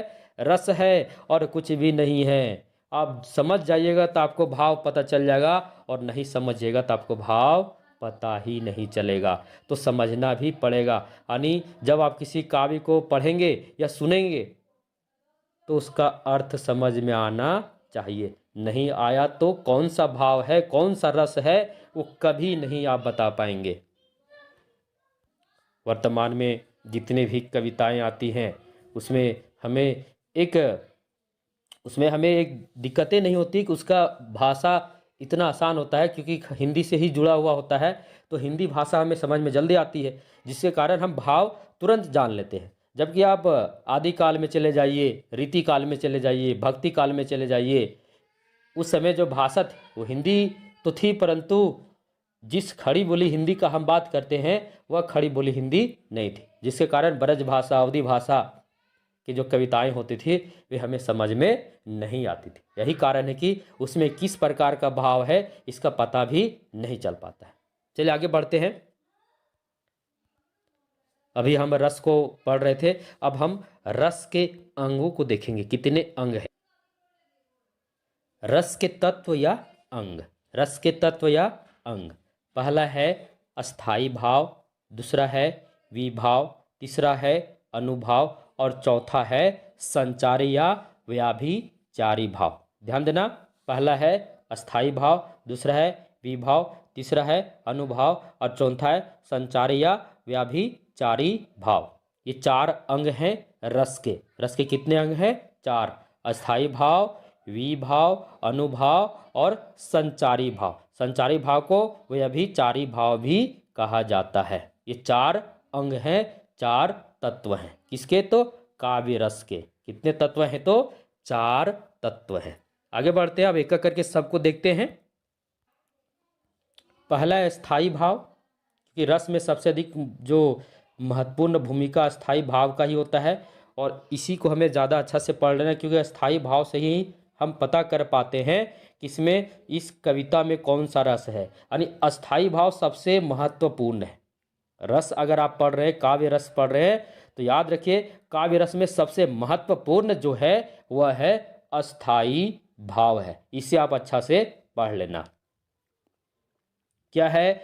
अस्थाई भाव हमारी हृदय में, अस्थाई भाव हमारी हृदय में सोई हुई अवस्था में रहती है। किस अवस्था में रहती है?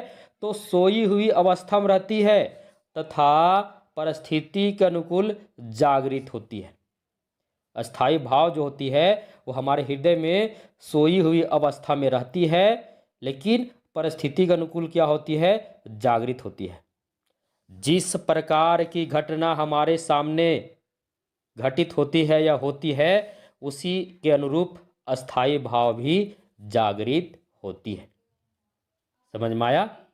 फिर से समझिए। यानी अस्थाई भाव जो होती है हमारे हृदय में क्या होती है? सोई अवस्था में रहती है, और परिस्थिति के अनुकूल, यानी जिस परिस्थिति में हम होते हैं उसी के अनुकूल क्या होती है? वो जागृत होती है।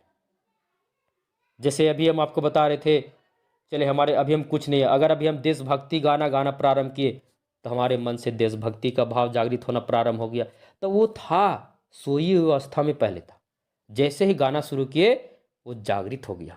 तो वही क्या है? अस्थाई भाव है। ये हमारे हृदय में है।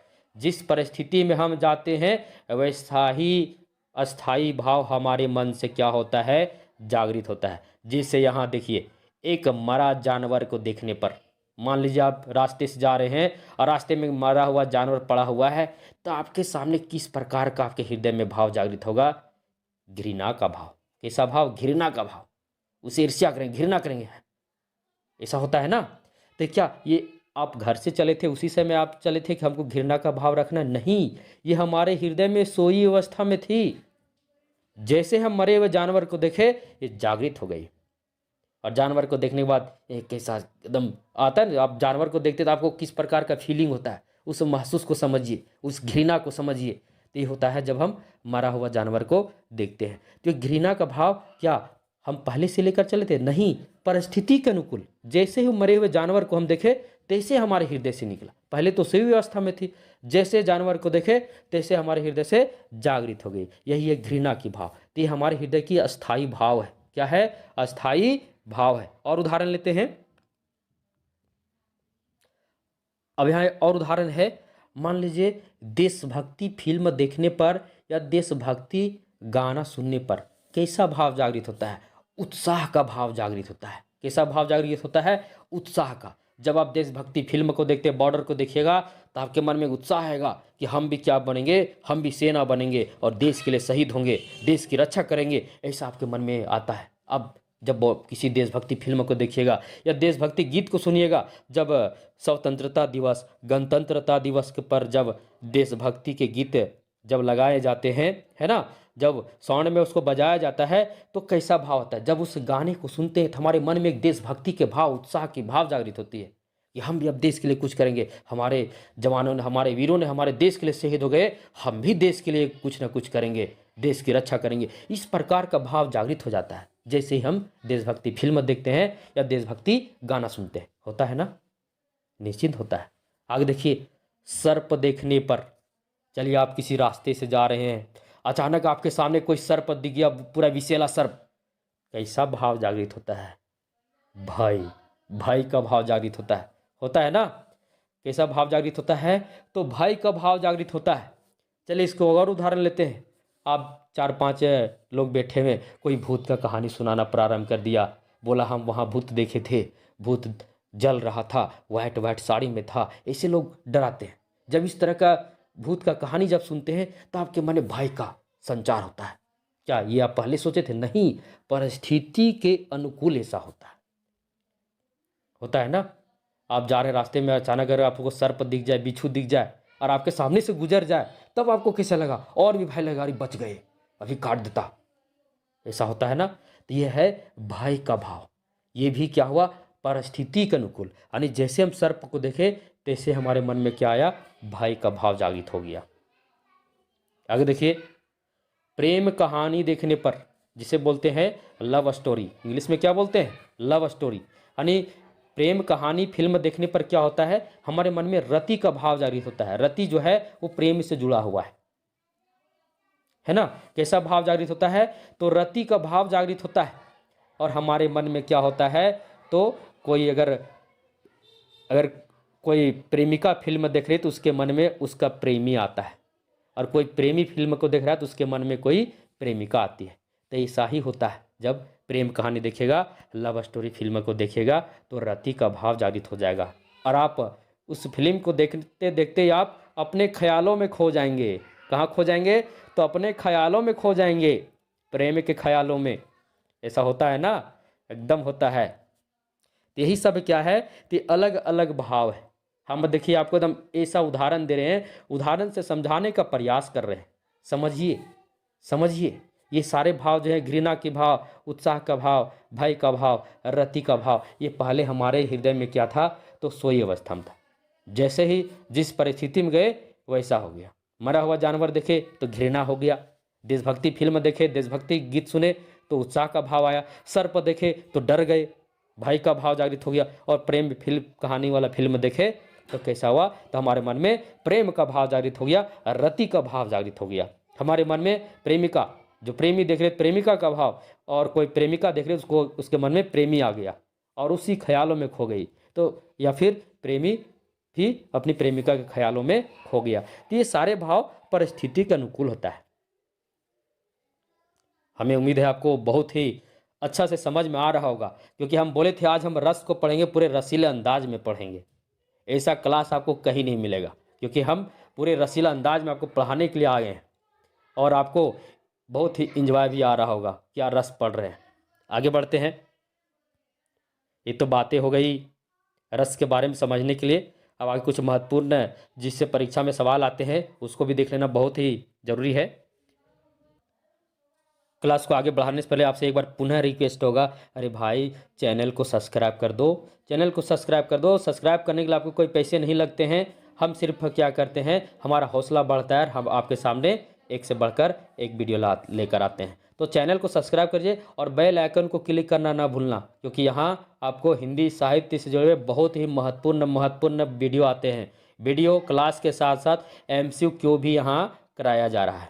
और खासकर जो झारखंड PGT वाले हैं उनके लिए यहाँ बहुत कुछ मिलने वाला है, इसलिए चैनल को जरूर सब्सक्राइब करना, क्योंकि यहाँ आपको सब कुछ मिलने वाला है और वह भी बिल्कुल फ्री, बिल्कुल फ्री। PDF नोट्स अभी हम फ्री में देंगे। चलिए आगे बढ़ते हैं। भरत मुनि ने नाट्य शास्त्र में भावों की कुल संख्या कितनी बताई थी? 49 बताई थी। कितनी? 49। जिसमें से अस्थाई भाव कितने हैं? तो 8। भरत मुनि ने अपने नाट्य शास्त्र ग्रंथ में भावों की कुल संख्या 49 बताए, जिसमें से जो अस्थाई भाव हैं 8 हैं। आगे देखिए, अस्थाई भावों की कुल संख्या कितनी है? तो 9 है। कितनी है? 9 है। याद रखना, अस्थाई भावों की कुल संख्या 9 है। इसे याद कर लेना, क्योंकि परीक्षा में यहाँ से प्रश्न आएगा। अस्थाई भावों की कुल संख्या कितनी है?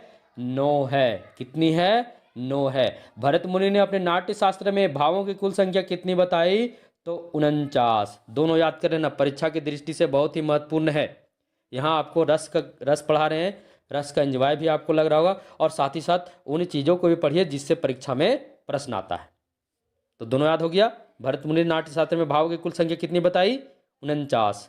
अस्थाई भावों की कुल संख्या कितनी है? तो 9। आगे बढ़ते हैं। अब आगे बढ़ते हैं। हम अस्थाई भाव को पढ़ लिए, अब विभाव को पढ़ते हैं। एकदम आसान शब्दों में हम समझाने का प्रयास किए हैं, कोई भी किताबी भाषा का प्रयोग नहीं किए हैं, ताकि आपको समझ में न आवे। यहाँ देखिए क्या है, विभाव क्या है? जिसके कारण हृदय में रस की उत्पत्ति होती है, वही विभाव है। यानी जिसके कारण हमारे हृदय में जो रस की उत्पत्ति होती है, यानी हमारे हृदय में रस की उत्पत्ति का जो कारण होता है, वही क्या है? विभाव है। हमारे हृदय में रस की उत्पत्ति का जो कारण होता है, वही क्या है? वही विभाव है। विभाव के भी 2 प्रकार हैं, एक आलंबन विभाव, दूसरा उद्दीपन विभाव। आलंबन विभाव के भी 2 प्रकार हैं, विषय और आश्रय। विषय और आश्रय यहां आपको हम समझाएंगे सब एक करके। आश्रय, आश्रय क्या है? जिसके मन में भाव उत्पन्न होता है वह आश्रय कहलाता है। यानी जिसके मन में भाव उत्पन्न होता है वह क्या कहलाता है? आश्रय कहलाता है। आलंबन, जिसके कारण मन में भाव उत्पन्न होता है, यानी जिसके कारण मन में भाव उत्पन्न होता है वह क्या? आलंबन हुआ। और जिसके मन में भाव उत्पन्न होता है वह क्या कहलाया? आश्रय कहलाया। और उद्दीपन, यानी हमारे मन में भाव उत्पन्न करने के लिए जो सहायक के तौर पर कार्य करता है वो क्या है? तो उद्दीपन है। क्या है? उद्दीपन है। फिर से समझिए, जिसके मन में भाव उत्पन्न होता है, अगर हमारे मन में भाव उत्पन्न हुआ तो हम क्या हुए? आश्रय हो गए। और जिस कारण हमारे मन में भाव उत्पन्न हुआ वह आलंबन। और जो सहायक है, यानी हमारे मन में भाव उत्पन्न करने के लिए जो सहायक तौर पर कार्य कर रहा है वह उद्दीपन है। देखिए उदाहरण से समझिए, बिल्कुल समझ में आ जाएगा। पुष्प वाटिका में सीता को देखकर राम के मन में प्रेम भाव उत्पन्न हुए। पुष्प वाटिका में सीता को देखकर राम के मन में प्रेम भाव उत्पन्न हुए। तो पुष्प वाटिका क्या है? उद्दीपन है। ये सिर्फ सहायक है। ये क्या है? सहायक है। अब देखिए आलंबम क्या बोले थे? जिसके कारण। तो राम के मन में जो भाव उत्पन्न हुआ किसके कारण? तो सीता के कारण। यानी सीता को अगर वो नहीं देखते तो उनके मन में भाव उत्पन्न नहीं होता। तो सीता क्या हो गई? आलंबन हो गई। और राम, जिसके मन में भाव उत्पन्न हुआ, तो सीता को देखकर किनके मन में भाव उत्पन्न हुआ? अरे राम के मन में भाव उत्पन्न हुआ। तो राम क्या हुए? तो राम क्या हो गए? आश्रय हो गए। क्या हो गए? आश्रय हो गए। देखिए बहुत ही अच्छा से समझाने का प्रयास कर रहे हैं, एकदम आसान शब्दों में हम समझाने का प्रयास कर रहे हैं, और हमें उम्मीद है कि आपको समझ में भी आ रहा होगा।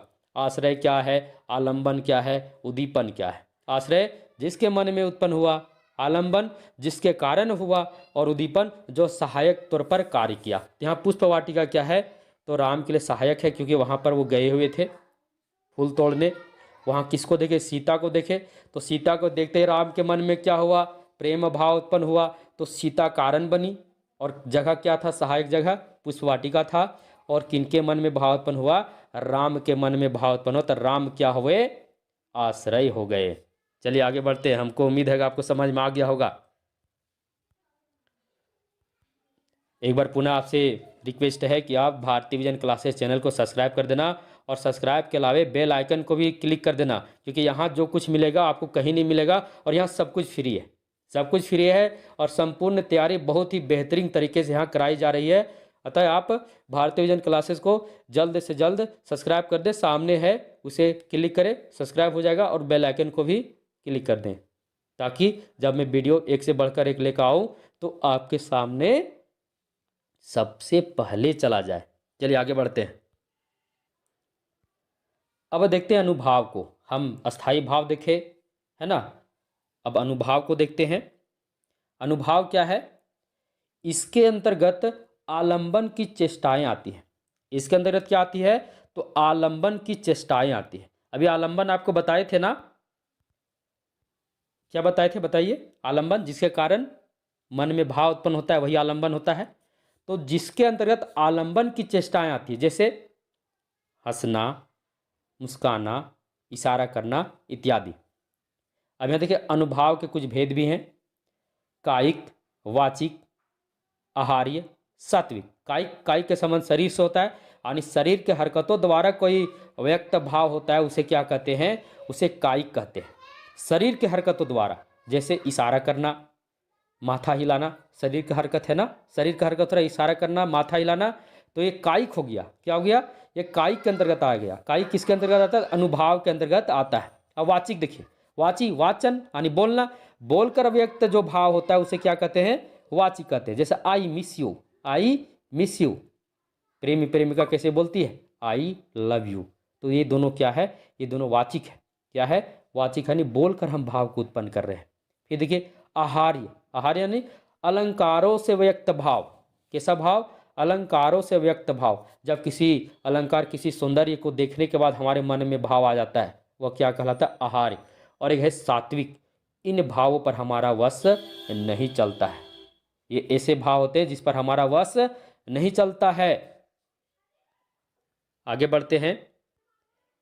ऐसे एक बार फिर से पुनः देख लीजिए। इसके अंतर्गत आलंबन की चेष्टाएं आती है। आलंबन मतलब जिसके कारण हमारे मन में भाव उत्पन्न होता है, तो हंसना, मुस्काना, इशारा करना इत्यादि। अब अनुभाव के भी 4 प्रकार हैं। कायिक, वाचिक, आहार्य, सात्विक। कायिक का संबंध शरीर से होता है। जब शारीरिक हरकतों द्वारा हमारे मन में भाव आता है, व्यक्त भाव, जैसे इशारा किए या फिर माथा हिलाएं, है ना, उसे क्या कहते हैं? तो कायिक। वाचिक के अंतर्गत, वाचिक अनुभाव किसे कहेंगे? बोलकर व्यक्त भाव, जैसे I miss you, I hate you, I love you. ये क्या है? ये वाचिक हो गया। आहार्य अलंकारों से व्यक्त भाव, कुछ सुंदर ये चीज को देखकर हमारे मन में भाव आ जाता है। और सात्विक, ये सात्विक ऐसा है जिस पर हमारा वश नहीं चलता है। अब हम रस के अंतिम अंग, अंतिम तत्व को देखते हैं। संचारी भाव या व्याभिचारी भाव। मन में संचरण करने वाले भाव। हमारे मन में जो भाव संचरण करते हैं वही क्या कहलाते हैं? संचारी भाव कहलाते हैं। हमारे मन में संचरण करते हैं, जैसे निर्वेद, शंका, आलस्य, ये सब सारे भाव क्या हमारे मन में संचरण करते हैं। जैसे कभी कभी ऐसा होता है खाना खाएं तो एक भाव उत्पन्न होता है आलस्य टाइप का, अरे सो जाते हैं, बहुत आलस्य लग रहा है, ऐसा होता है ना। शंका, शंका होता है ना किसी चीज पर, कभी कभी किसी पर शक होता है, शंका होने लगता है कुछ तो गड़बड़ है। ये भी एक प्रकार का क्या है? ये भी भाव है। निर्वेद नकारात्मक भाव, समझ रहे हैं ना। अब यहाँ देखिए संचारी, भरत मुनि ने संचारी भावों की कुल संख्या कितनी बताई है? तो 33 बताई है। कितनी? 33 बताई है। किसने? तो भरत मुनि ने। किसने?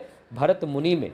संचारी भाव क्या है? तो मन में जो भाव संचरण करता रहता है, जैसे आलस्य का भाव, शंका का भाव, निर्वेद का भाव, ये सभी क्या होते हैं? हमारे मन में संचरण करते रहते हैं। यह महत्वपूर्ण है परीक्षा की दृष्टि से कि भरत मुनि ने संचारी भावों की कुल संख्या कितनी बताई? तो 33, याद रखना। चलिए आगे बढ़ते हैं।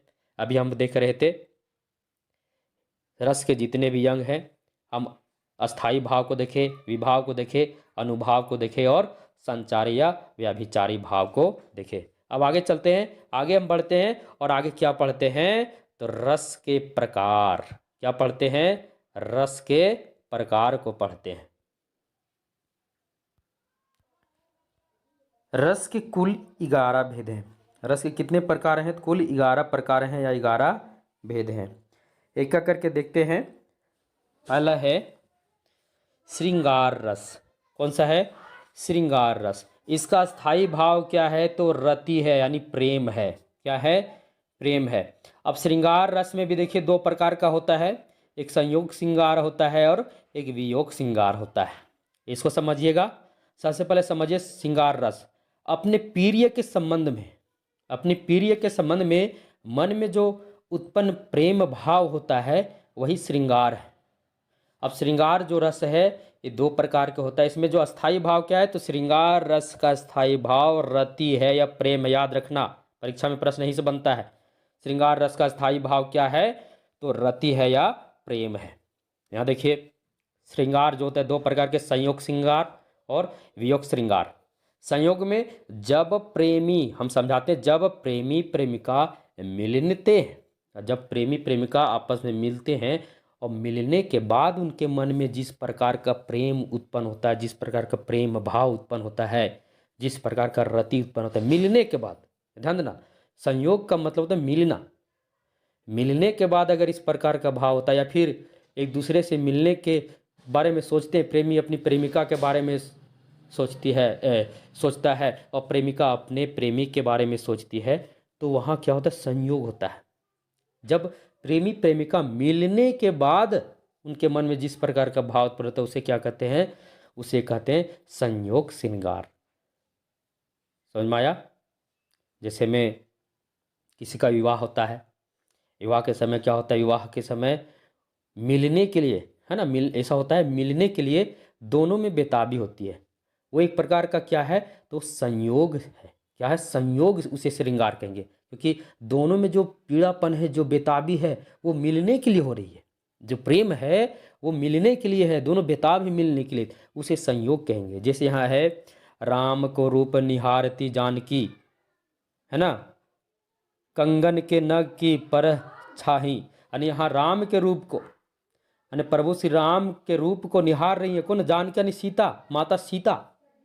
तो जब प्रभु श्री राम को माता सीता देखती हैं, तो जब उनका मिलन होने वाला होता है तो उनके अंदर एक भाव उत्पन्न हो रहा है, कंगन के नग की परछाई। वे अपने मन में श्री राम के प्रति उनके मन में मिलने के लिए जो भाव उत्पन्न हो रहा है, जो पीड़ा है, जो प्रेम की पीड़ा है, वही क्या है, संयोग है, मिलने के लिए।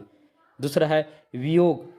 वियोग का मतलब होता है कि जब एक प्रेमी प्रेमिका से बिछड़ जाता है, जब एक प्रेमी प्रेमिका से बिछड़ जाता है, अब बिछड़ने के बाद उनके मन में जिस प्रकार का भाव उत्पन्न होता है वही क्या है, वियोग श्रृंगार है। क्या है, वियोग श्रृंगार है। हम बहुत ही अच्छा से समझाने का प्रयास करें, वो पूरा रस लेकर, है ना, हम प्रेमी प्रेमिका ही जोड़ने का प्रयास करें ताकि आपको ज़्यादा समझ में आवे। अभी समय में प्रेमी प्रेमिका ज़्यादा चलता है, तो प्रेमी प्रेमिका ज़्यादा चलता है, वैसे विद्यार्थी को ज़्यादा समझ में और मज़ा भी आ रहा होगा। तो समझिए, समझने का प्रयास कीजिए, हम आप ही के अंदाज में पढ़ा रहे हैं। तो वियोग का मतलब जब प्रेमी प्रेमिका एक दूसरे से बिछड़ जाते हैं, अब बिछड़ने के बाद उनके मन में जिस प्रकार का प्रेम उत्पन्न होता है वही क्या है, वही है वियोग श्रृंगार है। वह पीड़ा क्या है, वियोग श्रृंगार है, क्योंकि हम बिछड़ गए। क्या हो गए, तो बिछड़ गए, समझ गए ना। तो देखिए, निसी दिन बरसत नैन हमारे, यानी जब कोई प्रेमी प्रेमिका से बिछड़ जाता है तो प्रतिदिन, निसी दिन का मतलब दिन रात, दिन रात उसके नैन से, उसके आंखों से क्या हो रहे हैं, तो पानी बरस रहे हैं, यानी उनके आंखों से आंसू बरस रहे हैं। क्यों, क्योंकि उसका प्रेमी या तो उससे छोड़कर चला गया, बहुत दूर चला गया, तो कोई प्रेमिका का प्रेमी चला गया, या कोई प्रेमी का प्रेमिका उसको छोड़कर बहुत दूर चली गई, तो उसमें क्या हो गया, वियोग है। इसलिए निसी दिन बरसत नैन हमारे। समझ में आ रहा है ना? चलिए आगे बढ़ते हैं। दूसरा प्रकार है हास्य रस। क्या है, हास्य रस। इसका स्थायी भाव क्या है, तो हास है। क्या है, हास। देखिए, वाणी या वेशभूषा के अस्त व्यस्त होने पर मन में उत्पन्न भाव, इसको आसानी से समझिए।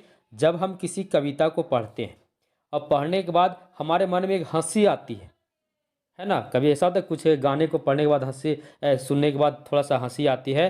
तो जब किसी कविता को पढ़ते हैं और उन पंक्तियों को पढ़ने के बाद हमारे मन में एक प्रकार का हंसी का भाव आता है, वही क्या है, हास्य रस है। उदाहरण के लिए और समझाते हैं, जब हम किसी जोकर को देखते हैं, देखते ही हमें हंसी आने लगती है, जोकर का पहनावा देखकर, ऐसा होता है ना। तो कहने का मतलब हुआ कि जब वैसा चीज, अस्त व्यस्त चीज़ को देखते हैं, जैसे जोकर जैसे तैसे पहनता है, उसका वेशभूषा ही कुछ अलग होता है, कोई जब कोई कॉमेडियन आता है कॉमेडी करने के लिए, उसका वेशभूषा भी कुछ ऐसा होता है कि लोग उसे देखकर ही हंसना प्रारंभ कर देते हैं। तो ये हास्य रस उस समय हमारे मन में कैसा होता है, तो हास्य रस उत्पन्न होता है। जैसे हम टेलीविज़न पर कोई प्रोग्राम देखते हैं, कॉमेडियन चलता रहता है, कॉमेडी का प्रोग्राम। तो जब कॉमेडी वाला प्रोग्राम चलता रहता है तो उस समय हम क्या करते हैं, उसको देखते हैं, तो वहाँ उसके बातों को भी सुनकर और उसकी वेशभूषा को देखकर दोनों से हम क्या होते हैं, हंसने लगते हैं। उस समय हमारे मन में कैसा भाव उत्पन्न होता है, एक हास्य भाव उत्पन्न होता है। उसी प्रकार कविता में भी होता है। कविता में भी बहुत सारे ऐसी पंक्तियाँ होती है जिसे पढ़ने के बाद हमारे मन में हंसी का भाव आता है। जैसे यहाँ उदाहरण है, बहुत ही अच्छा उदाहरण है, क्या लिखा है, ध्यान से पढ़िएगा। तंबूरा ले मंच पर बैठे प्रेम प्रताप। तंबूरा, तंबूरा एक प्रकार का सितार होता है, बजाने वाला, संगीत से जुड़ा है। तो तंबूरा ले मंच पर बैठे प्रेम प्रताप, साज मिले 15 मिनट, घंटा भर प्रलाप। तंबूरा ले मंच पर बैठे प्रेम, यहाँ प्रलाप होगा, प्रेम प्रलाप। तंबूरा ले मंच पर बैठे प्रेम प्रलाप, साज मिले 15 मिनट, घंटा भर प्रलाप। घंटा भर आलाप राग में मारा गोता। घंटा भर आलाप राग में मारा गोता, धीरे धीरे खिसक गए थे सारे श्रोता। कितना थोड़ा बहुत समझ में आ गया होगा, हंसी आता होगा। कोई तंबूरा लेकर मंच पर बैठ गया और प्रेम प्रलाप बोलना शुरू कर दिया, बजाना शुरू कर दिया। उसे 15 मिनट का मिला था और घंटा भर अपना प्रेम प्रलाप करते रहा, गीत को सुनाते रहा। अब घंटा भर आलाप में बेचारा का राग में आ गया गोता। राग थोड़ा सा, अब लगातार गाते रहिएगा तो कैसा होगा, गाते गाते गाते गाते आपका जो आवाज़ है तो उसमें जरूर परिवर्तन हो जाएगा। अब घंटा भर आलाप राग में मारा गोता और धीरे धीरे खिसक गए थे सारे श्रोता। अब देखने वाला सुनने वाला कोई है ही नहीं, बेचारा वो क्या कर रहा है, आलाप अपना कर ही रहा है। तो ऐसी पंक्तियों को पढ़ने के बाद हमारे मन में एक प्रकार का क्या होता है, हंसी का भाव उत्पन्न होता है। आगे बढ़ते हैं। अगला रस है करुण रस। करुण रस, इसका स्थायी भाव क्या है, तो शोक है। सबका याद करें ना स्थायी भाव, क्योंकि परीक्षा में यहीं से प्रश्न आते हैं। करुण रस, करुण रस का स्थायी भाव क्या है, शोक है। हास्य रस का क्या था, हास था। श्रृंगार रस का क्या था, तो रति या प्रेम था। इसे याद कर लेना क्योंकि यहाँ से प्रश्न परीक्षा में आते हैं। यह करुण रस का स्थायी भाव क्या है, तो शोक है। अरे करुणा, दया, किसी पर दया आता है ना, वही है करुण रस, है ना। जब हम आपको समझाने का प्रयास कर रहे हैं, जब किसी व्यक्ति को हम दुखी देखते हैं तो हमारे मन में भी कैसा भाव आता है, तो दया का भाव, दुखी का भाव आता है। जब किसी के यहाँ कुछ वैसा हो जाता है, कोई आदमी मर जाता है या फिर किसी के यहाँ बहुत बड़ी घटना घट जाती है, तो लोग उसे दया के दृष्टि से देखते हैं। कैसी दृष्टि में देखते हैं, दया के दृष्टि से देखते हैं, उसके ऊपर लोगों को दया आती है। वही है करुण रस, जिसका स्थायी भाव क्या है, शोक है। यहाँ देखिए बहुत ही अच्छा तुलसीदास का एक कविता आया है। शोक विकल सब रोवहि रानी, रिपुशीलु बलु तेज बखानी। आगे भी और भी पंक्तियाँ इसमें थोड़ा सा नहीं है। यहाँ कहने का मतलब हुआ, शोक विकल सब रोवहि रानी, रिपुशीलु बलु तेज बखानी। जब राजा दशरथ, है ना, जब कोई राजा संसार को छोड़कर चला जाता है तो लोग रोते हैं और उनके शील के बल के क्या करते हैं, बखान भी करते हैं। यानी रामचरितमानस में जब राजा दशरथ जब संसार को छोड़कर चले जाते हैं तो वहाँ जितने भी लोग हैं सभी रो रहे हैं, और रोने के अलावे सब क्या करें, अपने राजा का शील का, बल का, उनके पराक्रम का क्या कर रहे हैं, तो बखान भी कर रहे हैं। तो यहाँ पर क्या हुआ, शोक विकल। कब होता है, जब कोई आदमी मर जाता है या बहुत, मतलब इसका संबंध दुख से जुड़ा हुआ है। किससे जुड़ा हुआ है, दुख से जुड़ा हुआ है। कभी कभी नहीं देखते, कभी ऐसा फिल्म आप देखते हैं और फिल्म ऐसा होता है थोड़ा दुख भरा होता है, तो क्या होता है, आपके मन में भी क्या होता है, दुख का भाव संचार हो जाता है, तुरंत हो जाता है ना। तो वही है करुण रस। जहाँ आप देखिए कविता को पढ़ रहे, कविता को पढ़ने के बाद आपके मन में दुख का भाव आया, दुख का संचार हो गया, समझ लीजिए वहाँ कौन सा रस है, तो वहाँ करुण रस है। कौन सा रस है, करुण रस है। समझ में आ गया होगा। आगे देखिए वीर रस, अरे नाम से लगता है वीरता, वीर, वीर रस का स्थायी भाव क्या होगा? अरे स्थायी भाव उत्साह होगा। क्या होगा? उत्साह होगा। देखिए उदाहरण से समझिए, वीर तुम बढ़े चलो, धीर तुम बढ़े चलो, सामने पहाड़ हो, सीढ़ की दहाड़ हो, तुम निडर हटो नहीं, तुम निडर डटे रहो। ऐसा था ना। तो देखिए इस कविता को जब हम पढ़ते हैं, वीर तुम बढ़े चलो, धीर तुम बढ़े चले, जैसे ही इसको हम पढ़ते हैं हमारे मन में उत्साह आता है। क्या आता है? उत्साह आता है। ये उत्साह क्या है? हमारे मन में वीर रस का संचार हो रहा है। इस उत्साह से हमारे मन में वीर रस का संचार हो रहा है। और इसका कविता बहुत ही अच्छा, क्योंकि परीक्षा में कविता कई बार पूछा है, वीर तुम बढ़े चलो, धीर तुम बढ़े चलो, सामने पहाड़ हो, सिंह की दहाड़ हो। ये कब है? जब इस कविता को पढ़ते हैं तो हमारे मन में वीरता की भाव आती है, उत्साह की भाव आती है। और इसमें कौन सा रस है? तो वीर रस है। ऊपर देखिए, सो कवि कल सब रोवहि रानी, रिपु सिलु बलु तेज बखानी। यहाँ शोक है, यानी राजा संसार को छोड़ गए हैं, सभी रानियां क्या कर रो रही हैं। क्या कर रही हैं? रो वही रानी, रो रही हैं। जबकि यहाँ देखिए, वीर तुम बढ़े चलो, धीर तुम बढ़े चलो, यहाँ क्या हो रहा है? हमारे मन में उत्साह का भाव आ रहा है।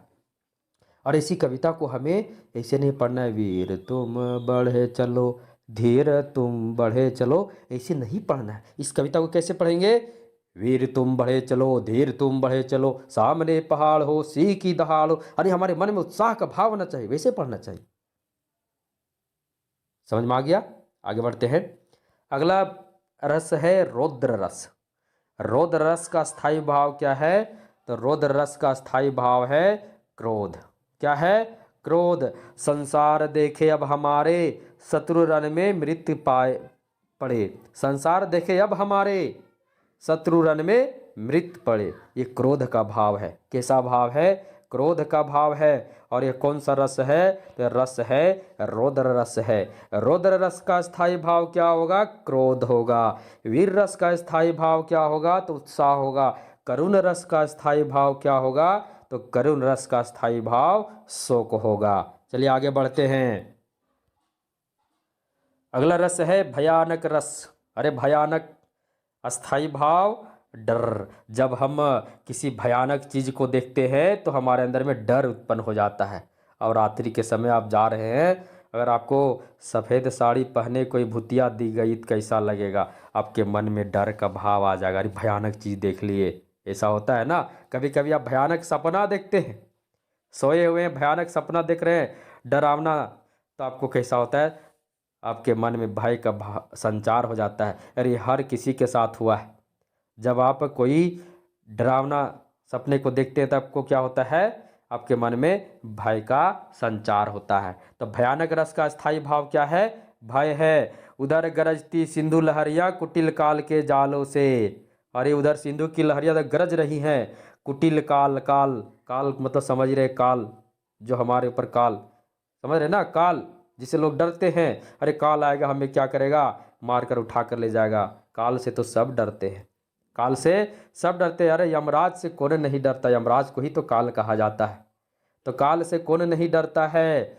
तो उधर गरजती सिंधु लहरिया कुटिल काल की जालों से। ऐसे लग रहा है, डर लग रहा है। कैसा लग रहा है? तो डर लग रहा है। आगे देखिए, अगला रस है विभत्स रस। इसका स्थायी भाव क्या है? इसका स्थायी भाव जुगुप्सा है या घृणा। घृणा, जब हमें किसी काव्य को पढ़ने के बाद वैसा काव्य की पंक्तियाँ जिसमें घृणा का भाव हो, वैसा चीज़ का वर्णन हो जिससे हमें घृणा हो, तो वहाँ पर कैसा भाव होगा? जुगुप्सा का भाव होगा, घृणा का भाव होगा।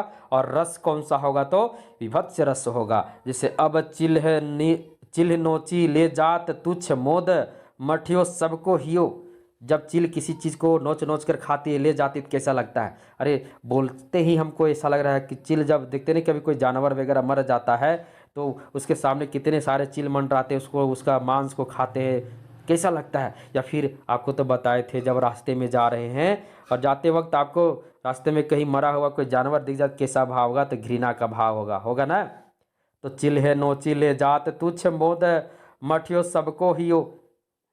अब चिल एक मरी हुई चीज को लेके जा रहे, कैसा लग रहा है? आपके अंदर घृणा का भाव आ रहा है ना। बिल्कुल आएगा। तो यहाँ कौन सा रस होगा? यहाँ विभत्स रस होगा। आगे बढ़ते हैं। अद्भुत रस क्या है? अद्भुत रस। इसका स्थायी भाव क्या है? आश्चर्य है या विस्मय है।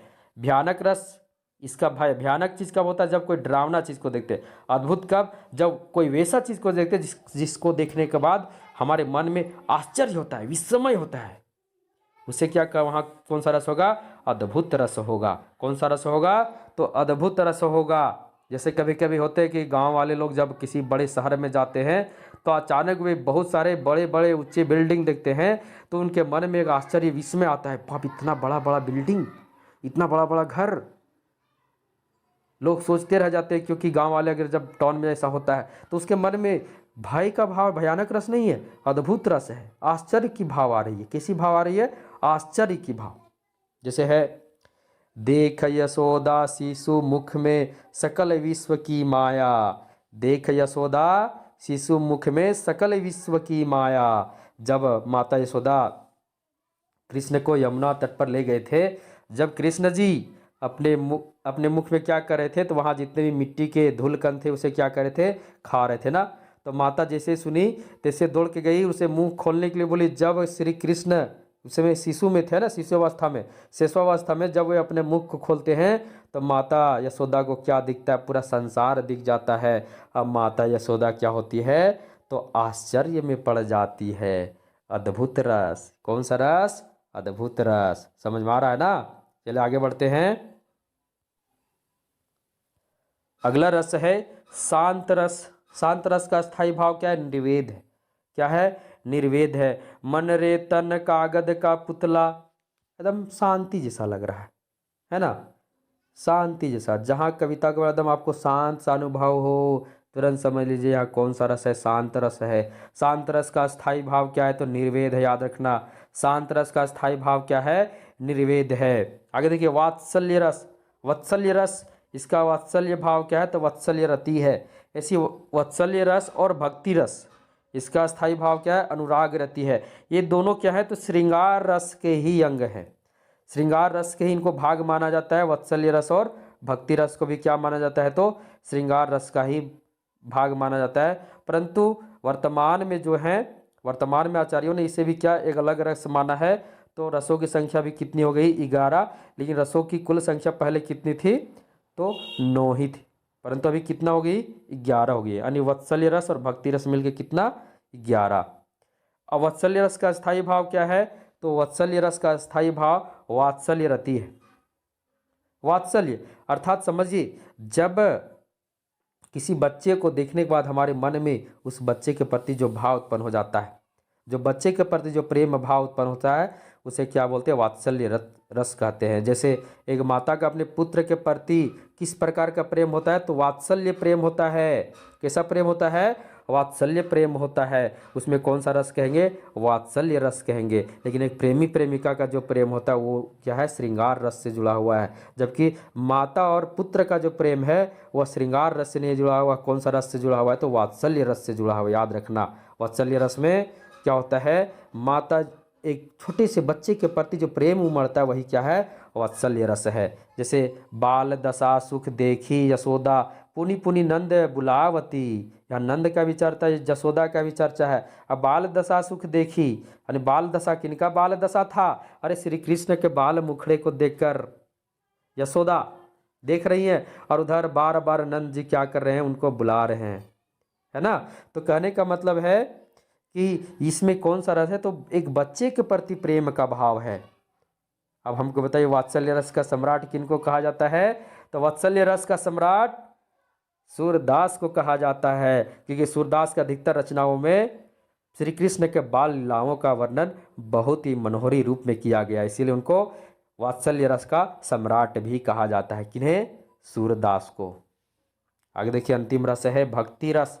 अरे भक्ति रस, भक्ति में क्या करो? डूब जाओ, ईश्वर की भक्ति में डूब जाओ।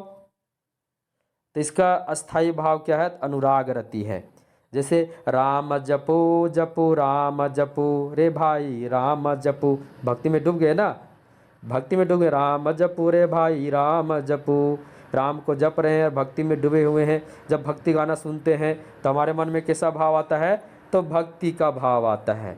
तो इसमें कौन सा रस हो जाएगा? भक्ति रस हो जाएगा। भक्ति रस का स्थायी भाव अनुराग रति। वात्सल्य रस का स्थायी भाव वात्सल्य रसी। शांत रस का स्थायी भाव शांत रति। याद हो रहा है ना? उसके बाद अद्भुत रस का स्थायी भाव विस्मय आश्चर्य। विभत्स रस का स्थायी भाव जुगुप्सा या घृणा। भयानक रस का स्थायी भाव भय। उसके बाद रौद्र रस का स्थायी भाव क्रोध। वीर रस का स्थायी भाव उत्साह। और करुण रस का स्थायी भाव शोक। और भी है हास्य रस का स्थायी भाव, हास्य रस का क्या था? तो हास था। उसके बाद जो पहला रस है जो सबसे महत्वपूर्ण है श्रृंगार रस। श्रृंगार रस का स्थायी भाव क्या होगा? तो श्रृंगार रस का स्थायी भाव रति या प्रेम होगा। मित्रों आप हमको बताइएगा कमेंट बॉक्स में आपको रस का यह वीडियो कैसा लगा, आपको मज़ा आया या नहीं वो भी बताइएगा, और आपको वीडियो समझ में आया या नहीं। पूरा वीडियो में आपको बता दिए रस क्या होता है और इसकी काव्य में क्या भूमिका होती है, आपको समझ में आ ही गया होगा, है ना? क्योंकि इसको आप अपने जीवन से लेकर देखेंगे तो आपको ज़्यादा समझ में आ जाएगा। चलिए आपको वीडियो अच्छा लगा होगा तो आप वीडियो को जितना हो सके शेयर कर देना, है ना? जितने भी भाई लोग हैं सबके पास शेयर कर देना। बहन लोग हैं अपने बहन लोग के पास शेयर कर देना। कोशिश करें वीडियो जितना हो सके सभी के पास जाए और सभी रस को बहुत अच्छा से समझ सके। एक बार फिर से अंत में वीडियो अंत करने से पहले आपसे एक बार पुनः रिक्वेस्ट होगा कि आप भारती विजन क्लासेस को ज़रूर से ज़रूर सब्सक्राइब कर देना और चैनल और बेल आइकन को भी क्या करना, क्लिक कर देना, ताकि मेरा हर वीडियो आपके पास सबसे पहले पहुँचे। धन्यवाद।